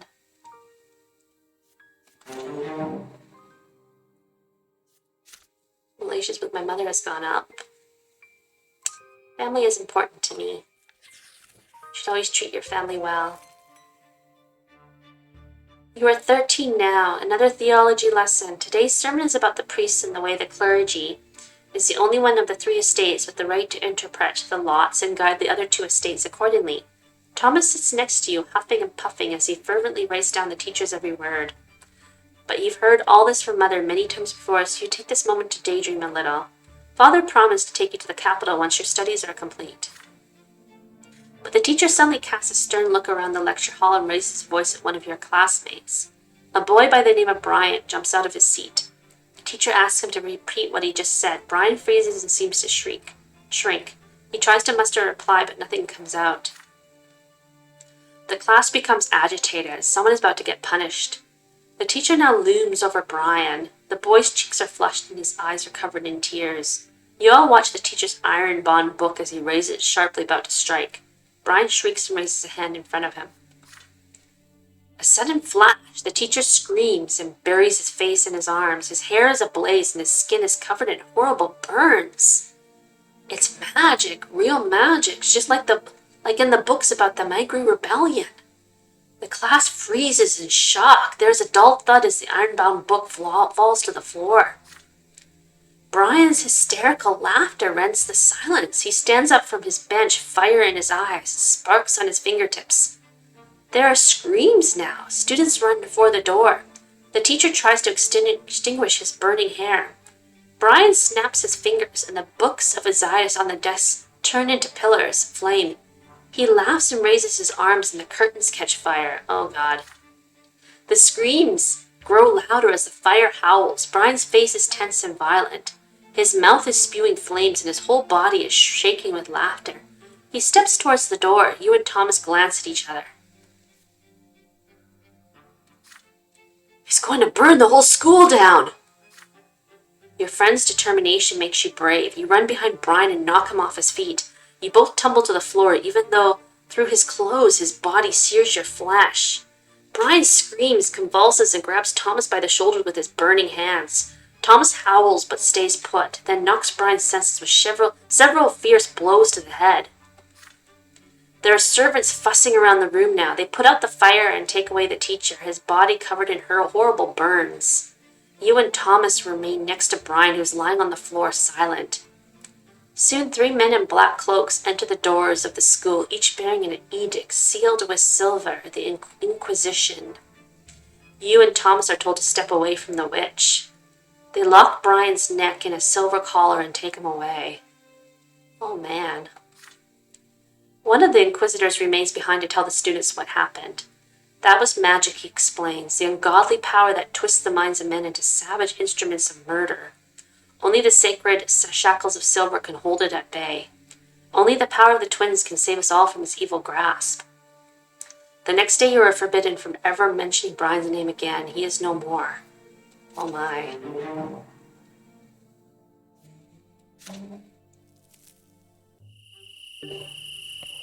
Now there's magic in this game too? Wow, a great day looms ahead. 100 years ago, Uther Tempest was appointed to rule over the Empire, blessed by the twins themselves. The Empire's reign continues unto its 2nd century. Celebrations in honor of the Tempest dynasty are held throughout the city, and the schools closed for 2 weeks because of that.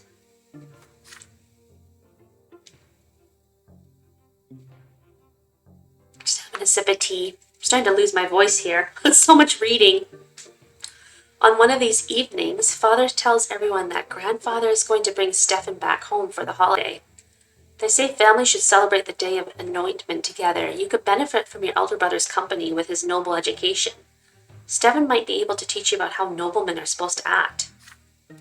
Soon Stefan arrives. He now handles himself differently. When it comes to ordering servants around and ignoring Gloria, he's still Grandfather's double, but he's more grown up now and far less haughty to you. It is a dark winter evening. A damp, cold wind sweeps through the city from the barren lands of Magrai. You and Stefan are sitting in the library. He's telling you all about Eternia, the capital of the Empire. It is full of so many wonders. Maybe he's not so bad after all, actually. The Imperial Palace, the enormous temple of the twins, the military academy, the Imperial College. He still doesn't treat your sister very well. You have read so much about these places, yet he has seen them firsthand. Nathan enters the library. He looks concerned. I can't find Gloria. I looked everywhere. She's not in the attic, not in the sitting room, not in the kitchen. I heard she wanted to sneak off to the ruins of Charmelinia's palace. She could be lost in there. You and Stefan exchange looks. Charmelinius, the rebellious duke, the ruins of his palace are a dangerous place. Some children claim his tainted magic still lingers there, which means you absolutely have to make your way there and back again to prove you are not afraid of the long-dead witch. Your brother tells you to wait. He leaves and soon returns with his sword in its sheath. Get ready, Michael. We're going to rescue Gloria. She must have gone to the ruins in search of inspiration for another one of her little rhymes. Well, he seems like a good guy now. The two of you instruct Nathan to tell your parents you've gone for a walk in the square. You and your elder brother head outside. You're confused by Stefan's actions. He refuses to treat Gloria like a human being. So why is he still so determined to rescue her? Stefan notices your expression. Are you wondering why I care about Gloria all of a sudden? I can't act in any other way, can I? The law of honor compels me to protect my family. Gloria will never be a Brante, but Father still took her into our house. I must respect his seniority and defend Gloria like she is one of our own. You are a Brante too, noble or not, which means that it is your duty to aid me. The ruins of Charmelinia's palace span an entire district. The palace was abandoned centuries ago, and its remnants are overgrown with thick underbrush. The ruined palace is empty, nothing but cold wind blowing over crumbled brickwork. Even the worst scum of the land stay clear of this place. Oh geez. You make your way through the ruins until you spot scattered sheets of paper covered in writing, your sister's writing. You hear loud laughter coming from behind a debilitated stone wall nearby. You peel yourself up to peer over it. Gloria is lying on the ground, face down, twitching and sobbing. A gaggle of drunk young thugs surround her, cackling and swinging their arms about. Oh no. You hear their shouts. Look at the lass, sitting here rhyming words together. She thinks she's all noble, but don't you worry, you low-born tart. We're gonna teach you your place. One of the lot spits at Gloria as she lies there. Get away from her this instant, you bastards, or I'll spill your guts. They respond with mocking laughter. Stefan draws his sword. The street thugs recall in fear, but they soon notice that he is only one-armed man against many. They start reaching out for sticks and stones. Why don't I have a sword? Stay by my side. Don't let them flank me. Stefan's hand shakes, but he looks ready for battle. He is outnumbered. For a moment you hesitate. Perhaps it might be better to run for the nearby district and call for guards.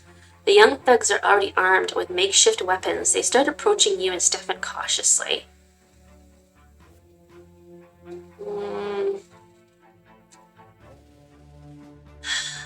My willpower is not strong enough, so I can't follow my brother's orders. What?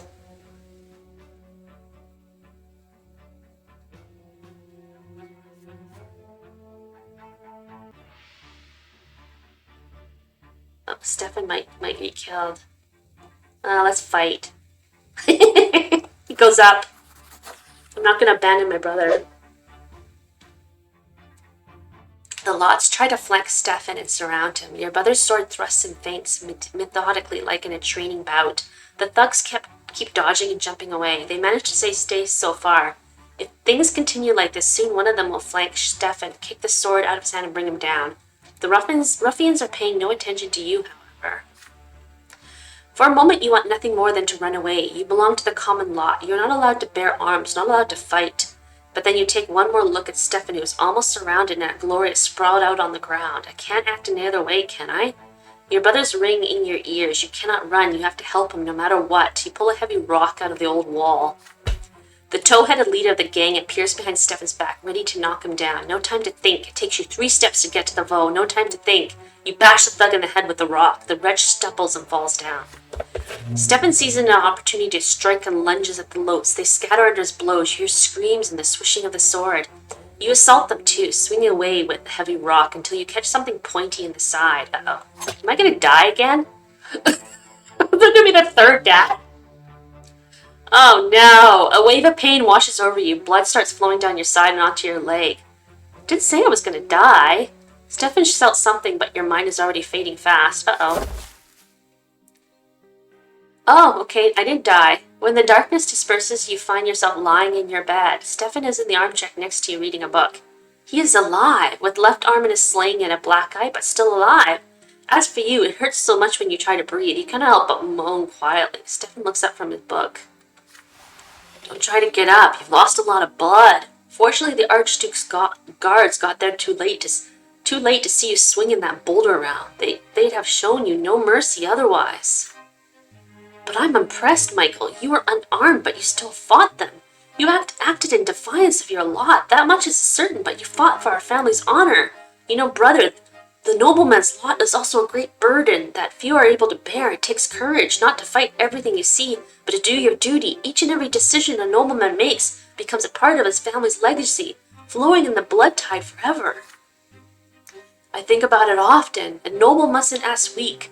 A noble mustn't suffer like people of the low-born lot. A noble must rule over them wisely. A noble must ensure that they have work to do.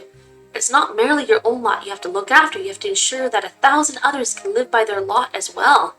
And there are so many more matters to take care of. Honor, dignity, tradition. It's tough. But what it takes to be a nobleman, do you understand what I'm talking about? For the first time in a long while, your brother looks at you as an equal. It was a pleasure to fight side by side. I'm glad you and I are brothers. Ah, that's good. Good. Before long, the entire city hears how a gang of low-born thugs assaulted Stefan Brante. Grandfather ensures that the brash young men are found. Some of them are taken into custody as soon as lesser death releases them. Grandfather seeks vengeance on those who hurt his favorite grandson. Perfect Alborn, a family of your family, promises to personally oversee the trial and ensure that justice is served. Stefan and Grandfather decide to stay in Anazot until the trial ends. Grandfather demands true death for every single assailant. Oh my goodness. So that means like killing them like 4 times so that they don't have any life after that. Wow. You ask Father to explain something. How can a legal court sentence criminals to true death? How can worldly judgment overrule the twins' law? Your words are true, my son. Their law is second to none, yet the twin gods also made the empire in all its ways. The court of law exists to execute the laws of heaven here in the world. Should the court of law sentence a person to death, the law high above will also enforce it, so every execution brings true death. The commoners who insulted Stefan, a born nobleman, have committed a grave offense. There is no doubt about that. And yet, according to the Empire's decree, even commoners have the right to defend themselves when they are about to face true death. This means that all of us will have to appear at the trial and testify before the court. Evening comes. Gloria visits your room. She looks crestfallen and her fingers keep reaching for her long hair. You put away your school box and ask what is bothering her. The trial is tomorrow. I thought I was going to appear there too as an eyewitness. After all, this whole mess started because of me. But Sir Robert isn't even going to mention that I was there. Can you imagine? He says it would ruin the case. Why am I always in the way? Nobody ever mentions me. Nobody has to listen to me. It's like I don't even exist. And I thought Stefan standing up for me finally meant something. Maybe I will become part of the family. But no, everything is back to usual now. Gloria tries her best to hold back the tears. You do your best to comfort her. Father just needs to keep the family out of trouble. If Sir Robert believes that I only bring trouble, why did he took me into the house at all? Gloria runs away. You return to your books, but you cannot help but get lost in thought. What if they told the court you weren't there either? How would you feel then? There is a knock at the door. It is Father. He closes the door behind him and sits next to you. There's an exhausted look about him. Son, you will be testifying before the court tomorrow. Please remember what I'm about to tell you. Gloria wasn't at the ruins at all. You went there with your brother to inspect this historic site. The lower-born men insulted Stefan first and then attacked him. Stefan had managed to deal with the assailants on his own by the time the guards intervened. Gloria will cast suspicion on the case. If we mention her very existence to the court, the reputation of the family will suffer. Your grandfather will never forgive me if that happens. Do not let me down. We are all counting on you. You recall the night of the fight like it was a moment ago. Gloria sprawled under the feet of those cackling thugs, her poetry, her greatest treasures scattered on the ground. She thinks she's all noble. Those were the words they spat down at her. But doesn't grandfather mean the same thing when he denies that she is part of the family? But if you do what father tells you, the trial will end quickly. The commoners will face true death for assaulting a noble. If you mention Gloria, things will get complicated, and you cannot predict how the trial will end. Which is more important to you, what is right or what is just?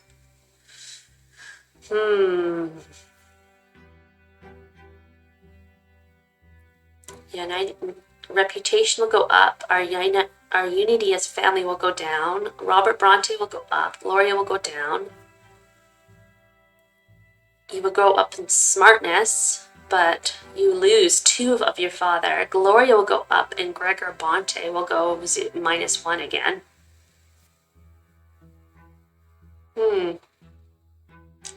Convince father to change his mind. Interesting. Reputation will go down, unity will go up, nobility will go up, spirituality will go up, willpower will go down -5, and Gregor Brante will go -1, now 0.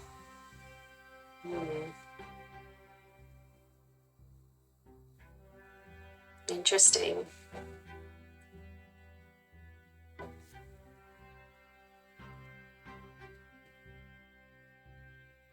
Well,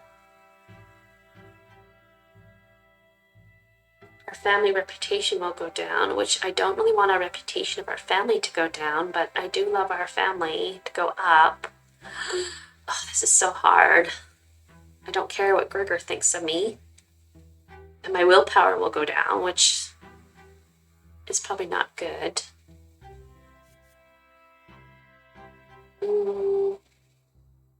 Well, I've got lots of Glorias, I might as well just go support father. Because this was the less complicated matter. You nod in agreement. You will follow the family's plan for the trial to the later. A faint smile appears on father's fatigued face. Thank you, son. This is an important case for our family and for me as well. I appreciate your support. The day comes. The trial takes place in the lesser hall of the city prefecture. Sir Alborn himself proceeds as the judge. You are seated next to father and Stefan. You testify the court one after another. You echo your brother's testimony to the latter. The young commoners insulted you as you were both walking by the ruins. Then they assaulted you. Stefan defended you. The lives of the 4 thugs are forfeit. Sir Alborn rises to deliver the sentence. The The court of Enizot judges you guilty of assaulting Stephen Brante, a nobleman. All 4 defendants are sentenced to true death by hanging. There is no wind, but you feel a gust sweep through the hall. The defendants turn pale. Their mothers are bawling and crying. Everybody in the court feels the dreadful power of the law, as it is stern and just. That very power has been invoked by this sentence, and by that very sentence the lives of the 4 young men are literally forfeit for all eternity. The gallows await. Stephen and grandfather stand in the front row. The wood creaks. The trapdoors open under the young men's feet. They dangle in the air, wheezing and reaching up for support with their feet in their final moments.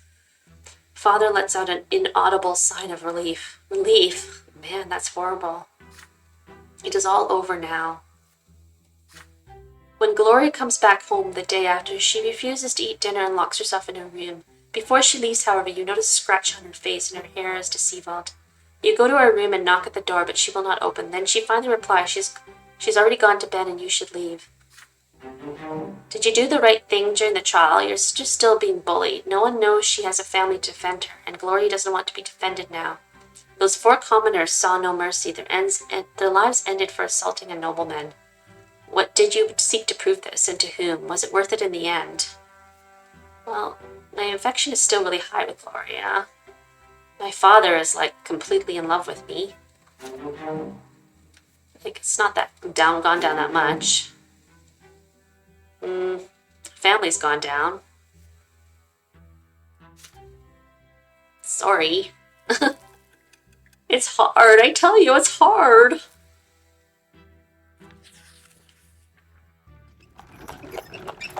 Stephen soon leaves after the trial alone. Grandfather does not go with him. For the first time in a long while, he lingers in the house for more than a fortnight. Father says Sir Gregor is ill and needs rest. Oh, finally. Is he about to leave? Final death? Several months go by and it becomes clear that grandfather will not recover. The eldest Brante is mostly bedridden now. On some days he has trouble recognizing people. When he means to address you or Nathan, he calls you Robert, your father's name. But when he does get out of bed, the house grows empty. The servants hide. Mother's locks herself in her chambers. You and Nathan run outside or hide quietly in your rooms. If grandfather sees anyone in the hallway, he begins lamenting. Oh, nobody heeds the lots any longer. Any harlot with a child can marry a nobleman these days. Children with no respect. His son betrayed him and let him down. And oh, how the Brante family has lost its honor. Again and again you hear grandfather knocking at mother's door, screaming that it is all her fault. He blames her for ruining his chances to find bliss in the hereafter. He blames her for dooming him to suffer at the foot of the pillar. You overhear your parents talking one night. Mother begs father to move Sir Gregor to his old home and spare the children his decline. Father refuses her outright. It is late at night. The hot, dry winds are coming. Ooh, he looks horrid. The house is empty save for you, Nathan, Gloria, mother, and grandfather in his bed. Father has left for the capital on business. You're engrossed in the history of the empire, snapping out of your reverie only when the clock strikes midnight. You blow out the candle and get ready for bed. You hear the shuffling of heavy feet outside your door. You see light in the hallway. Grandfather? What could he want in the middle of the night? You peek into the hallway once he has passed. Grandfather's figure sways. He heads for the door to mother's chambers. He opens the door and walks in. Uh-oh. You hear him saying something quietly. Your unease is stronger than your fear now. You sneak closer to hear his words. She should have locked her doors. You foul commoner, I have to cleanse my sins. I have to save my soul. You are my greatest sin. You and what you have done to Robert and this family. I should have put a stop to this marriage. I should have stopped Robert from tainting this house by your presence. Why? Oh, why didn't I do it? Please, Sir Brante, I beg of you. Silence! You will do my bidding. Fire will cleanse all low-born filth from this place. Fire and flame will free Robert from this disgrace. This is for my son's sake. For my son's sake. For my sake. I need to eradicate this low-born filth. The twins, they are calling for me now. I can feel it. I can feel it. I beg of you, please have mercy. Oh no, he's going to try to set her on fire. He's really, evil. Mother begins to cry. You run into the room, unable to stay out of this any longer. Grandfather's gaunt figure looms over Mother's bed, a lit oil lamp in his hand. Mother is sprawled out on the bed crying. Please, just let me warn the children. I beg of you, Sir Brante. Your steps are loud enough to be heard. Grandfather turns to look at you. Stay out of this, Michael. Be useful for once. Worldly matters concern me no longer. I see only my sins now, and I, a sinner, I a sinner. The twins, they forgave no one. They will judge me by the pillar. I must do something. I don't want to suffer for all eternity. Go away. No, I will not let you burn my mother. You murderer, you evil, evil man. Mother is crying. Grandfather is still looming over the bed, driven to madness. His hand shakes as it clutches the oil lamp. His eyes shine in the dark. He truly believes this has to be done. You are suddenly torn. What if he is right? What if it's the only way for his soul to find salvation? There is no going back now. You have but a moment to act.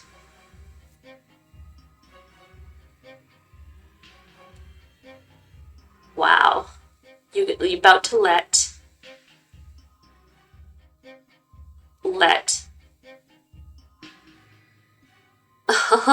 him burn your mother to death? I don't think so.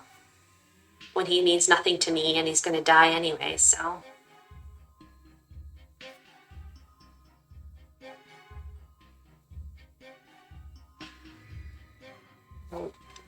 Definitely stop him. You look at Grandfather defiantly and step towards him. He stares you down with rage and throws the oil lamp on the floor. You manage to catch it, but just barely. Several drops of hot oil hit the rug, not nearly enough to start a fire. The lamp's glass is blistering hot. It burns your hands, but you still hold onto it safely. You low-born scum! You ruined everything! You're every bit like your mother! You!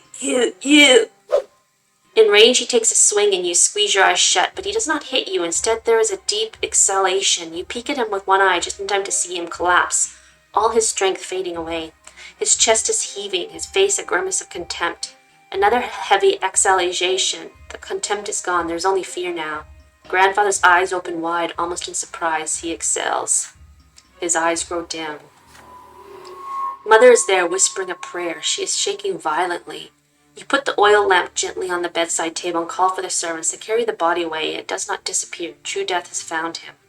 He will never return. Hallelujah! You spend the rest of the night with Mother in the sitting room. She will not let go of your hand. For many, many nights afterwards, she keeps seeing Grandfather's shadow out of the corner of her eye. Father returns from interning the morning after. He is unusually composed as he arranges for the funeral. The house becomes quiet, not the looming heavy sort of quiet of the past few months, but the calm relief you all feel now that the crazed old man is no more. At last, Sir Brante, the family's patriarch, has departed for the hereafter. Yay! I don't care about his relations, he's dead. Good. Why does my willpower keep going down? That's weird. Well, I'm noble now.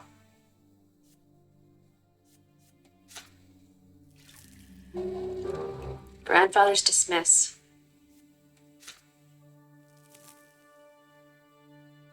He was an evil man. The night of Grandfather's death shook your family to the core, yet no matter how it happened, your grandfather Sir Brante is dead and will never return. He was a fearful shadow looming over the rest of the family. The Brante patriarch exerting its influence on all the lives below him, all of you remember him forever.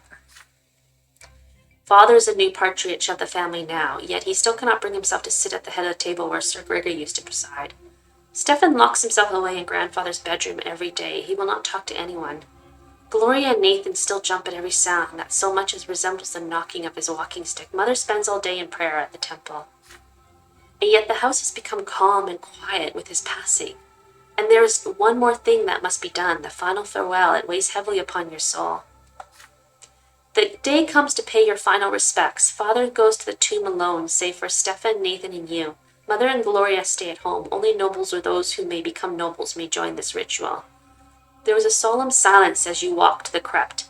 Father is the one who breaks the silence when you finally reach the door of the family crypt. Your grandfather built this crypt, and now he will be the first Brante to remain here in body forever, the first ever noble in our family. It is our duty now. Hold to the sacrament of flowing blood for Sir Gregor. We will honor his legacy and join him as the founder of the noble Brante dynasty. Stefan perks up at Father's words. His hands still clutch Grandfather's sword. Tradition decrees that it must remain in the niche above the owner's sarcophagus. Nathan, on the other hand, looks even more frightened now. Stairs carved of white stone lead you downward. Deep in the gloom of the crypt, atop a pedestal, you see the sarcophagus that holds grandfather's body. Father takes a moment to compose himself before paying his final respects. Gregor Brante, my father, brought our family into nobility through his unshakable will. He was a judge and loyal servant to the empire. He lived his life as if he had been born a noble, and he never strayed from the path he had chosen. He sought to make the Brante family ennobled by the sword so that our children's children might be of noble birth. The twins know I abided by my father's words all my life, even if I could not obey him every time. Father lets out a bitter chuckle as he says this. Stefan glares at Father, then turns to glare at Nathan, at you. After all, the two of you were born of Father's shameful decision to marry a commoner. All of you remember his disastrous passing. He did not die the true death he deserved. Yet we all must know that he fought for the future he believed in to the very end, and he would be proud to see his family bid him farewell with this sacrament of the nobility. He doesn't deserve it, dude. He was an evil, murderous man.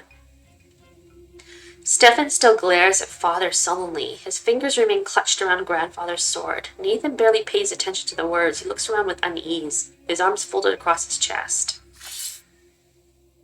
Father reaches into his jacket and pulls out a slender dagger, thin and sharp. He takes off his gloves. Watch me carefully, my sons. Make a small cut on the palm of your hand and let your blood flow into this duct on the wall of the crypt. It will join your grandfather's blood here and flow forever. Then ancestor and progeny will become as one. Ew, gross. We shall enter our family's blood tide and receive grandfather's final blessing, for his blood flows first in our blood tide. He will respond to you. You are part of him, and he is part of you. No, it's not a part of me. With a quick motion, Father slices his hand and holds the bleeding cut above a small opening in the wall. Then he hands the dagger to Stefan. Stefan cuts his hand without hesitation and does as Father did. You receive the dagger next. The dagger's handle feels warm. You hesitate for a moment as you look at the palm of your hand. If you participate in this ritual, you will enter the Brante blood tide. You, a low-born child who's still a commoner. Are you ready to claim your legacy as a descendant of the nobleman Gregor Brante? The eyes of your father and brothers are upon you. Nathan, the youngest brother, will follow your example. You can be certain of this. Oh, right, I'm not strong enough to bleed. Huh.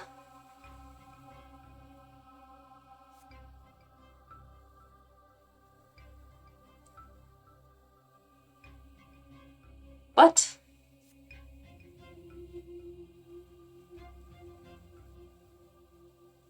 Hmm.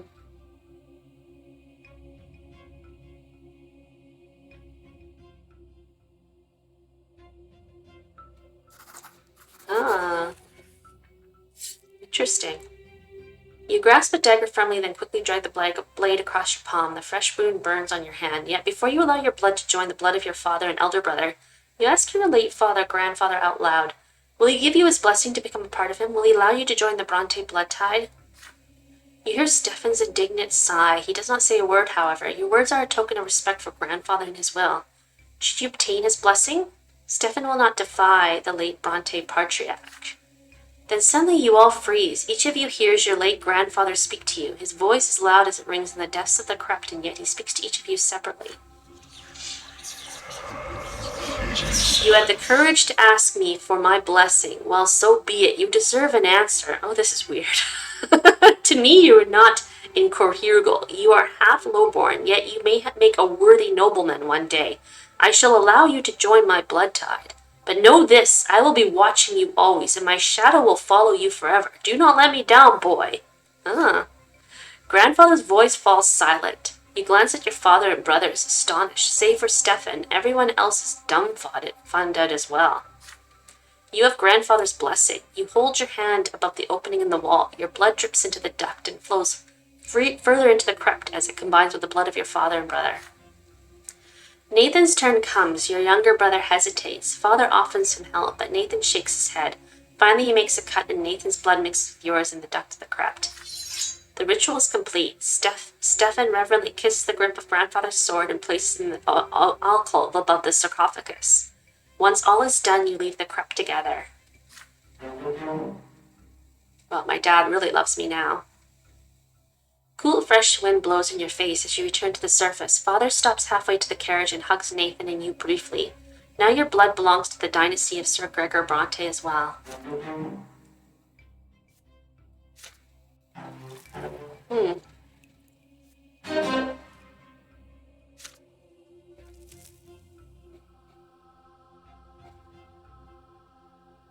Is this the end? Oh, the fugitive girl. Grandfather's passing and last respects have left a mark on the entire family. His words relayed from the hereafter keep echoing in your mind. You still do your best to avoid the memory of grandfather's last night and spend more time on the city streets with Thomas and your other classmates. The road by the house reminds you of another clash with death. Sometimes as you walk along that road, you recall Sophia, the beautiful girl with the wonderful eyes and the terrifying thundering hooves. You have not seen Sophia since that fateful day. The children who live nearby say her parents sent her to a rich Arcadian family, the Ottons, as a servant. The sun has set, the pillar shines palely in the dark sky. Thomas is ill, so you decide to visit him and tell him the latest news. The streets seem oddly agitated tonight, full of horses, cloaked men, strange faces, and hushed voices. A young nobleman in a heavy embroidered cloak is walking back and forth, clutching at his sword nervously. There is a grimace of rage on his delicate blue face. He is an Arcadian. You overhear voices. Sir Otton, the girl's not at home. We searched the house. Her parents swear she ran away from home too. They claim they wanted to bring her back. Oh, is this Sophia? Dorius Otton. Just do whatever it takes. Turn this loathsome district upside down if you must, but bring my servant back to me. She's here. Oh no. Maybe his fault. He's like, thought her as a plaything and she ran away. Sophia ran away from an Arcadian? How can this be? There's only one place on the entire street where a person could hide, the abandoned Moral House, 4 houses away from yours. You head there doing your best not to attract attention. The lopsided house built of yellow brick has been abandoned for 20 years or so. You remember playing there as a boy. You glimpse a figure inside even before you enter. A pair of eyes glimmer in the dark. You would recognize him even after another 4 years. Sophia's grown up. She is almost an adult now, and her face is full of fear. She is not the easygoing girl next door that you remember. She finally recognizes you. Oh, it's you, Michael. Be quiet. They're all looking for me. I ran away from the youngest Otton. I might be in for a lesser death here, but I'd rather die than spend another day in their slavery. I'm just a thing to him, just a toy to play with. Sophia winces and closes her mouth as she says this. There is a glint of bright yellow deep in her eyes. I ran to my parents. I told them all about the men I had to serve, and they went and alerted the Ottons. They don't want to be in the target of their ear, but you aren't going to tip them off, are you? The barking and shouting are getting closer. Sophia's voice grows quiet. She runs off to the darkest corner of the house before you can answer. Okay, she's not going to be my third death. She's not going to be the third death of me. One of Otton's servants is so... Because then I only have 1 death left over and I've not even reached adulthood, really. You can hear his cloak swishing against the ground. He noticed something and calls for the others. There are more voices around you now. They approach the house from the yard and surround it. One of them seems particularly snappy, annoyed, and impatient. You have already heard this voice today. If you're in there, girl, you better be wise to come out and quit wasting my time. All will be forgiven and you will go back where you were. You know it. And if you don't, I'll drag you up by the hair. The hilt of the young Arcadian's sword bashes at the door. He's about to lose his patience for good. What?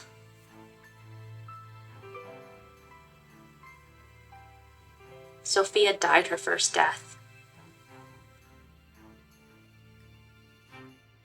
Trusting Sophia +1. Sophia hugs the wall in the dark, trying to stay still. She glances at you. What will you do? Your heart is racing. Can you act against the Arcadian's orders? Do you have the gall to defy the mighty nobleman?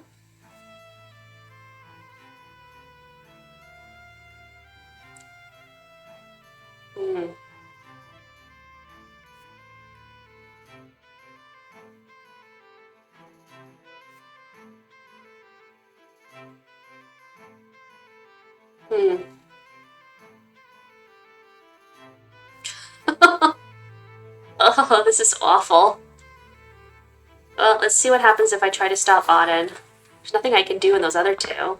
And to hide alone, that's just mean. You pull yourself together and walk slowly to the half-collapsed doorway. Sophia stays behind. The tall, young Arcanian stares you down, his condescending smile dripping with scorn. In your most assertive voice, you answer his question. You will find no fugitive girl in this house. What are you doing here, boy? I wasn't speaking to you. Out of my way. Otton needs no permission to enter, so he steps inside. You stand in his way. You have already assured the young Arcanian there's no one else inside. You have done him a great service. What makes him doubt your words? Why, you low-life, how dare you stand in Arcanian's way? You must have lives to spare. I don't actually. I hardly have any lives. Otton backhands you with immense strength, enough to send you flying. The Arcanian draws his sword, it rises into the air. But then one of his men shouts, Sir, there she is. The Arcanian turns around and briskly walks away. Sophia used your distraction to climb out the window in the back. You jump to your feet and escape the house in the same way. Sophia's slight silhouette is gaining distance far ahead. One of Otto's men is chasing her down, ready to catch her at any moment. But then something unbelievably happens. Oh, Sophia lets out a dreadful scream, and the air around her sizzles with golden sparks. Otton's man falls to the ground, clutching his head. Sophia freezes for a second as though uncertain what she just did. What was that? Otton screams at her right next to you. So that's how it is, eh? The wench is a witch. Seize her. Magic. Sophia is a witch? Sophia's silhouette disappears down an alleyway. Otton's men give her chase, but they will never find her in the dark, sprawling district. You watch her go. Will you ever see her again? Huh. The runaway girl becomes a talk of your district for an entire week. You overhear that Sophia managed to flee the city. The Ottons are furious. After this sudden appearance, she disappears from your life once more. You will not see her again until much, much later. Oh, she's a magical.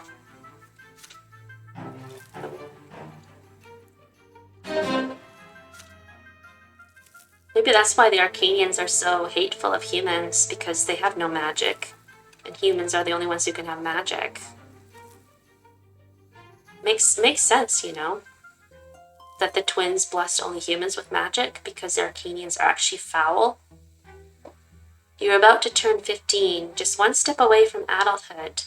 Mother is acting anxious at dinner today, barely touching her food.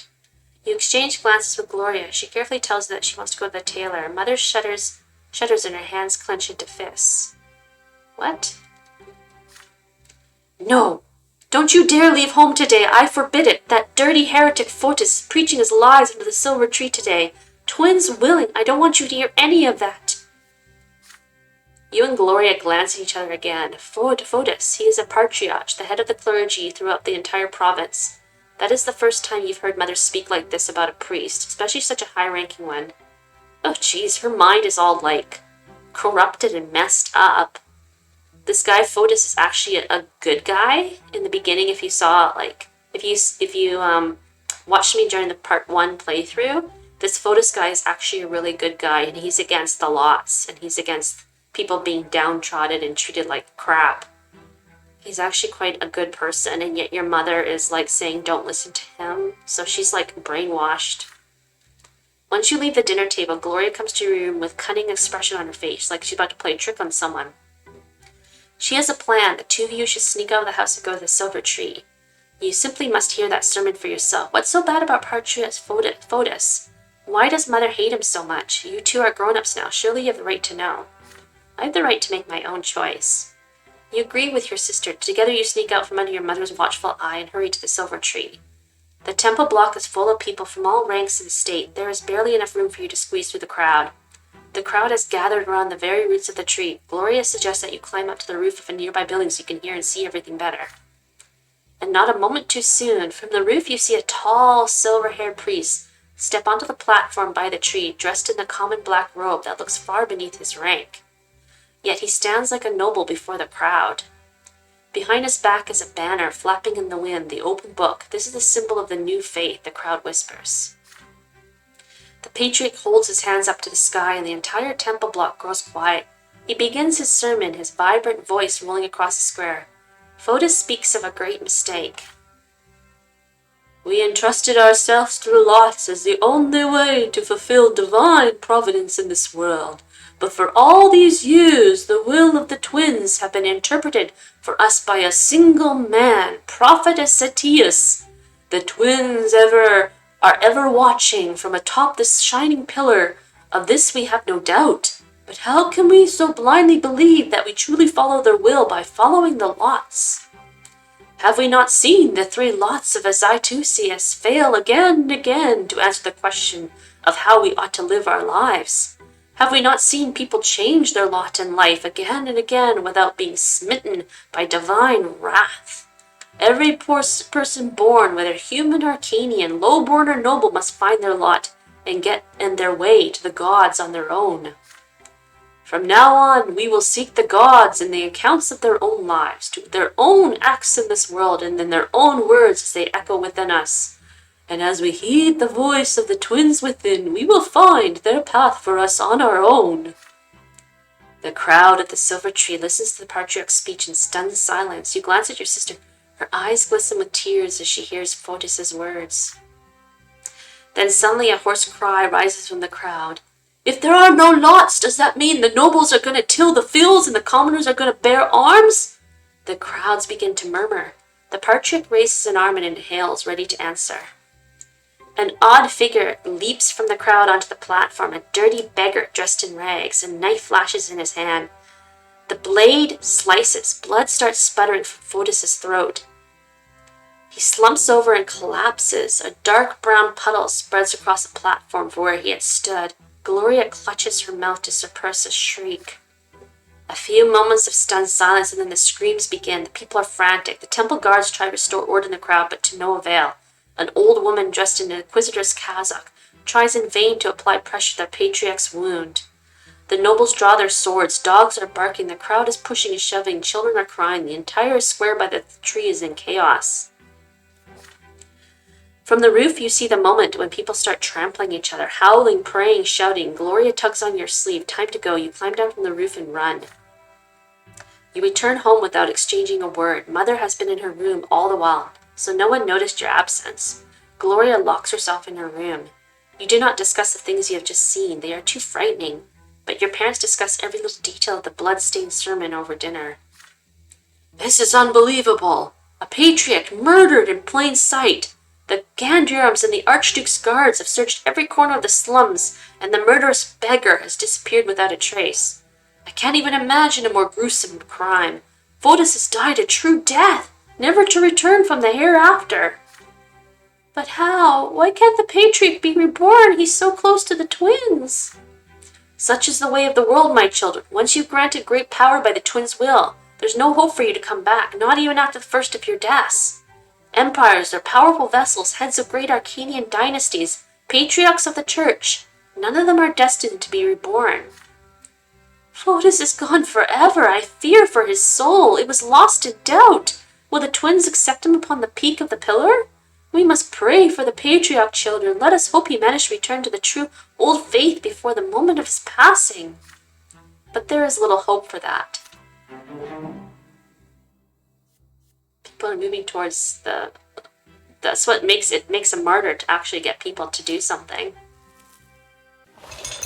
Tomorrow you turn 16. According to Imperial law, you'll be a full adult, and then this will be the end of the playthrough also.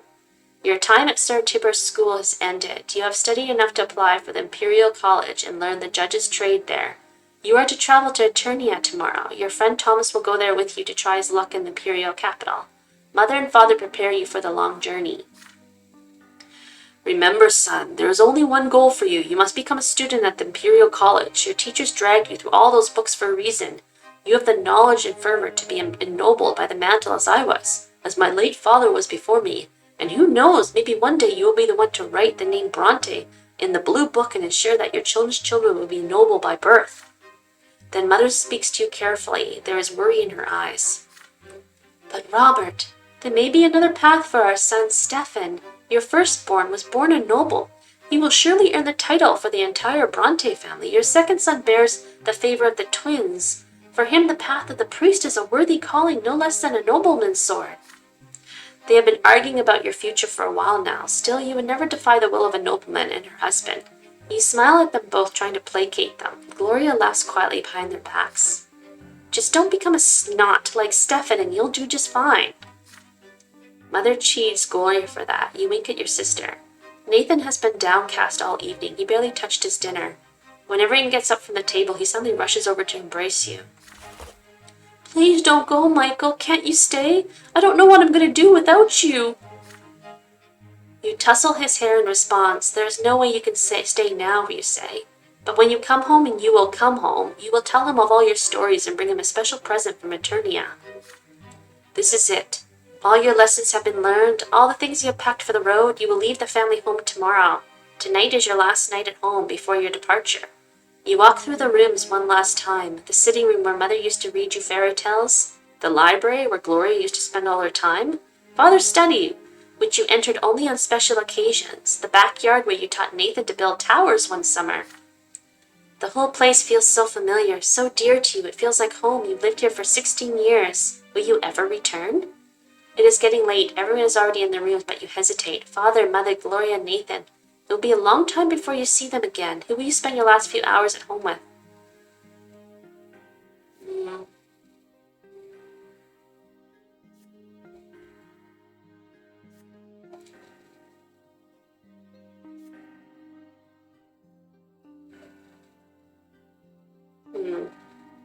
My willpower will go up. My nobility will go up here. But if I spend time with Nathan, my willpower will go up, which will be better. Ingenuity. I definitely need more willpower.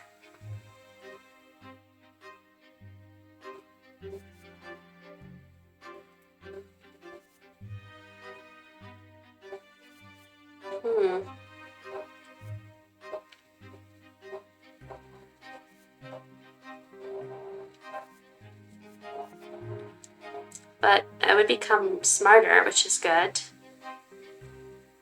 My nobility would go up here. I don't really care about my nobility at this point because my nobility is really high, so... But willpower, right now my willpower is so bad. But I'm kind of interested. I do love my sister more than Nathan. Sorry, Nathan.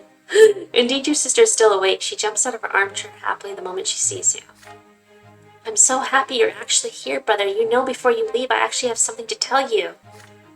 Gloria takes your hand and leads you to the library. You light a lamp. Gloria pulls out a hefty volume from one of the shelves. Look, this is a history of the noble houses. It got the story of how humans were first ennobled. I read all of it, and guess what? It didn't happen till after the expansion of the Empire. Apparently, there weren't enough Arcanians for all the land. They just couldn't rule it all by themselves. Arcanians have always treated humans like cattle, but human nobles are even worse. They're like their paltry copies now, bearing noble titles, wearing gem-studded jackets, bossing others around and poisoning their lives. They make me sick. Everybody says nobles were born to rule, but if you ask me, I say they're nobodies. There's nothing noble about demeaning others and living off their hard work. I agree with you. Gloria is growing unusual, agitated. You knew she was not actually fond of nobles, but this is the first time you have heard such burning scorn in her voice. But then Gloria stops herself suddenly and calms down. I just want to tell you, brother, you don't actually have to become a noble. If you're a noble, you have to follow their rules like Stefan does. You're not like him, I know it. Don't listen to Mother, and definitely don't listen to your father. They just want you to blindly follow them. It's true. Sir Brante spent plenty of money and effort on your education, but a noble title and a judge's rank were his dreams for you, not yours. It's time to think for yourself. I like you, girl. Her words spark a dispute. You keep debating into the small hours. Soon you both start reaching into history and politics and morals for materials, pulling out library books one by one to prove your points. It turns out Gloria is an excellent debater. All the days and nights she spent in the library have honed her mind and rhetorical skills. The sun is about to rise. You should rest before the long trip, but you're not tired at all. But before you return to your rooms, Gloria locks you in a heartfelt hug. Michael, please promise me you'll find your own way out there. You nod to her and hug her back, and then she's off. You get into bed, but you cannot sleep. Gloria words keep you up all night. That's good. Enterprising. So that means I'm enterprising, which is good. It's a good thing. I think this is the end of the demo? Or is there a little bit more? Last night was your final night at home. The carriage is now waiting at the gate, ready to take you to the capital. The clip-clopping of the idle hooves against the cobblestones count the seconds before your departure. You take one more look at your parents' house and recall your childhood spent there, in the nearby yards, at your school, and on the winding streets of Anazati. You clashed with the greater world around you and survived. You felt the tingle of emotion for the first time. You were taught by the school and the streets. You explored the city of your birth and learned something of its past. You witnessed first-hand events that will be remembered by history for all time. All of this is yours now, forever. You saw death, lesser death followed by rebirth, and the true death that takes and never gives back. You saw death lying in wait to strike the unaware, like a beast stalking its prey. You saw grandfather's angry grimace lit by the flickering fire of the lamp, the Archduke cavalry trampling those who stood in their way, and your older brother's bloody sword slicing through the air. Death has followed you from a very young age. Sure has. And yet you live on. You have a friend who has been by your side all these years. Thomas taught you many things, how to take a hit, how to keep your word, and how to remain true to your own self. And now Thomas is walking to the same carriage as you are with a heavy bag slung over his shoulder. Your friend will remain your companion for the time being. Ahead of you is the long trip toward the capital and adulthood. For the first time you will be away from your family and home. What awaits you in the future?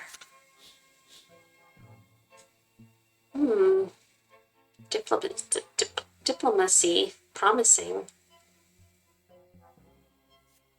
inquisitive. So I'm smart. And nobility. I'm noble.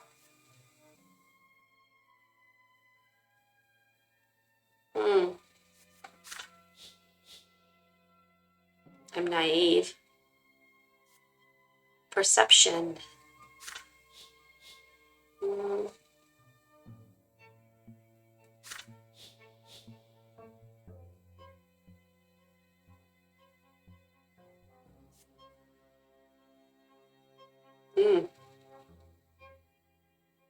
Ah, interesting. So if I become a dangerous enemy, battle-hardened.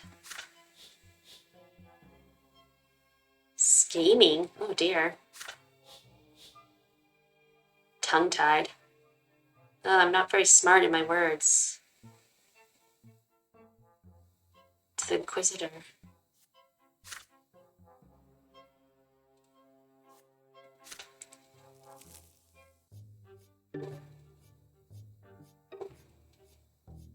Oh, it shows everything that I did.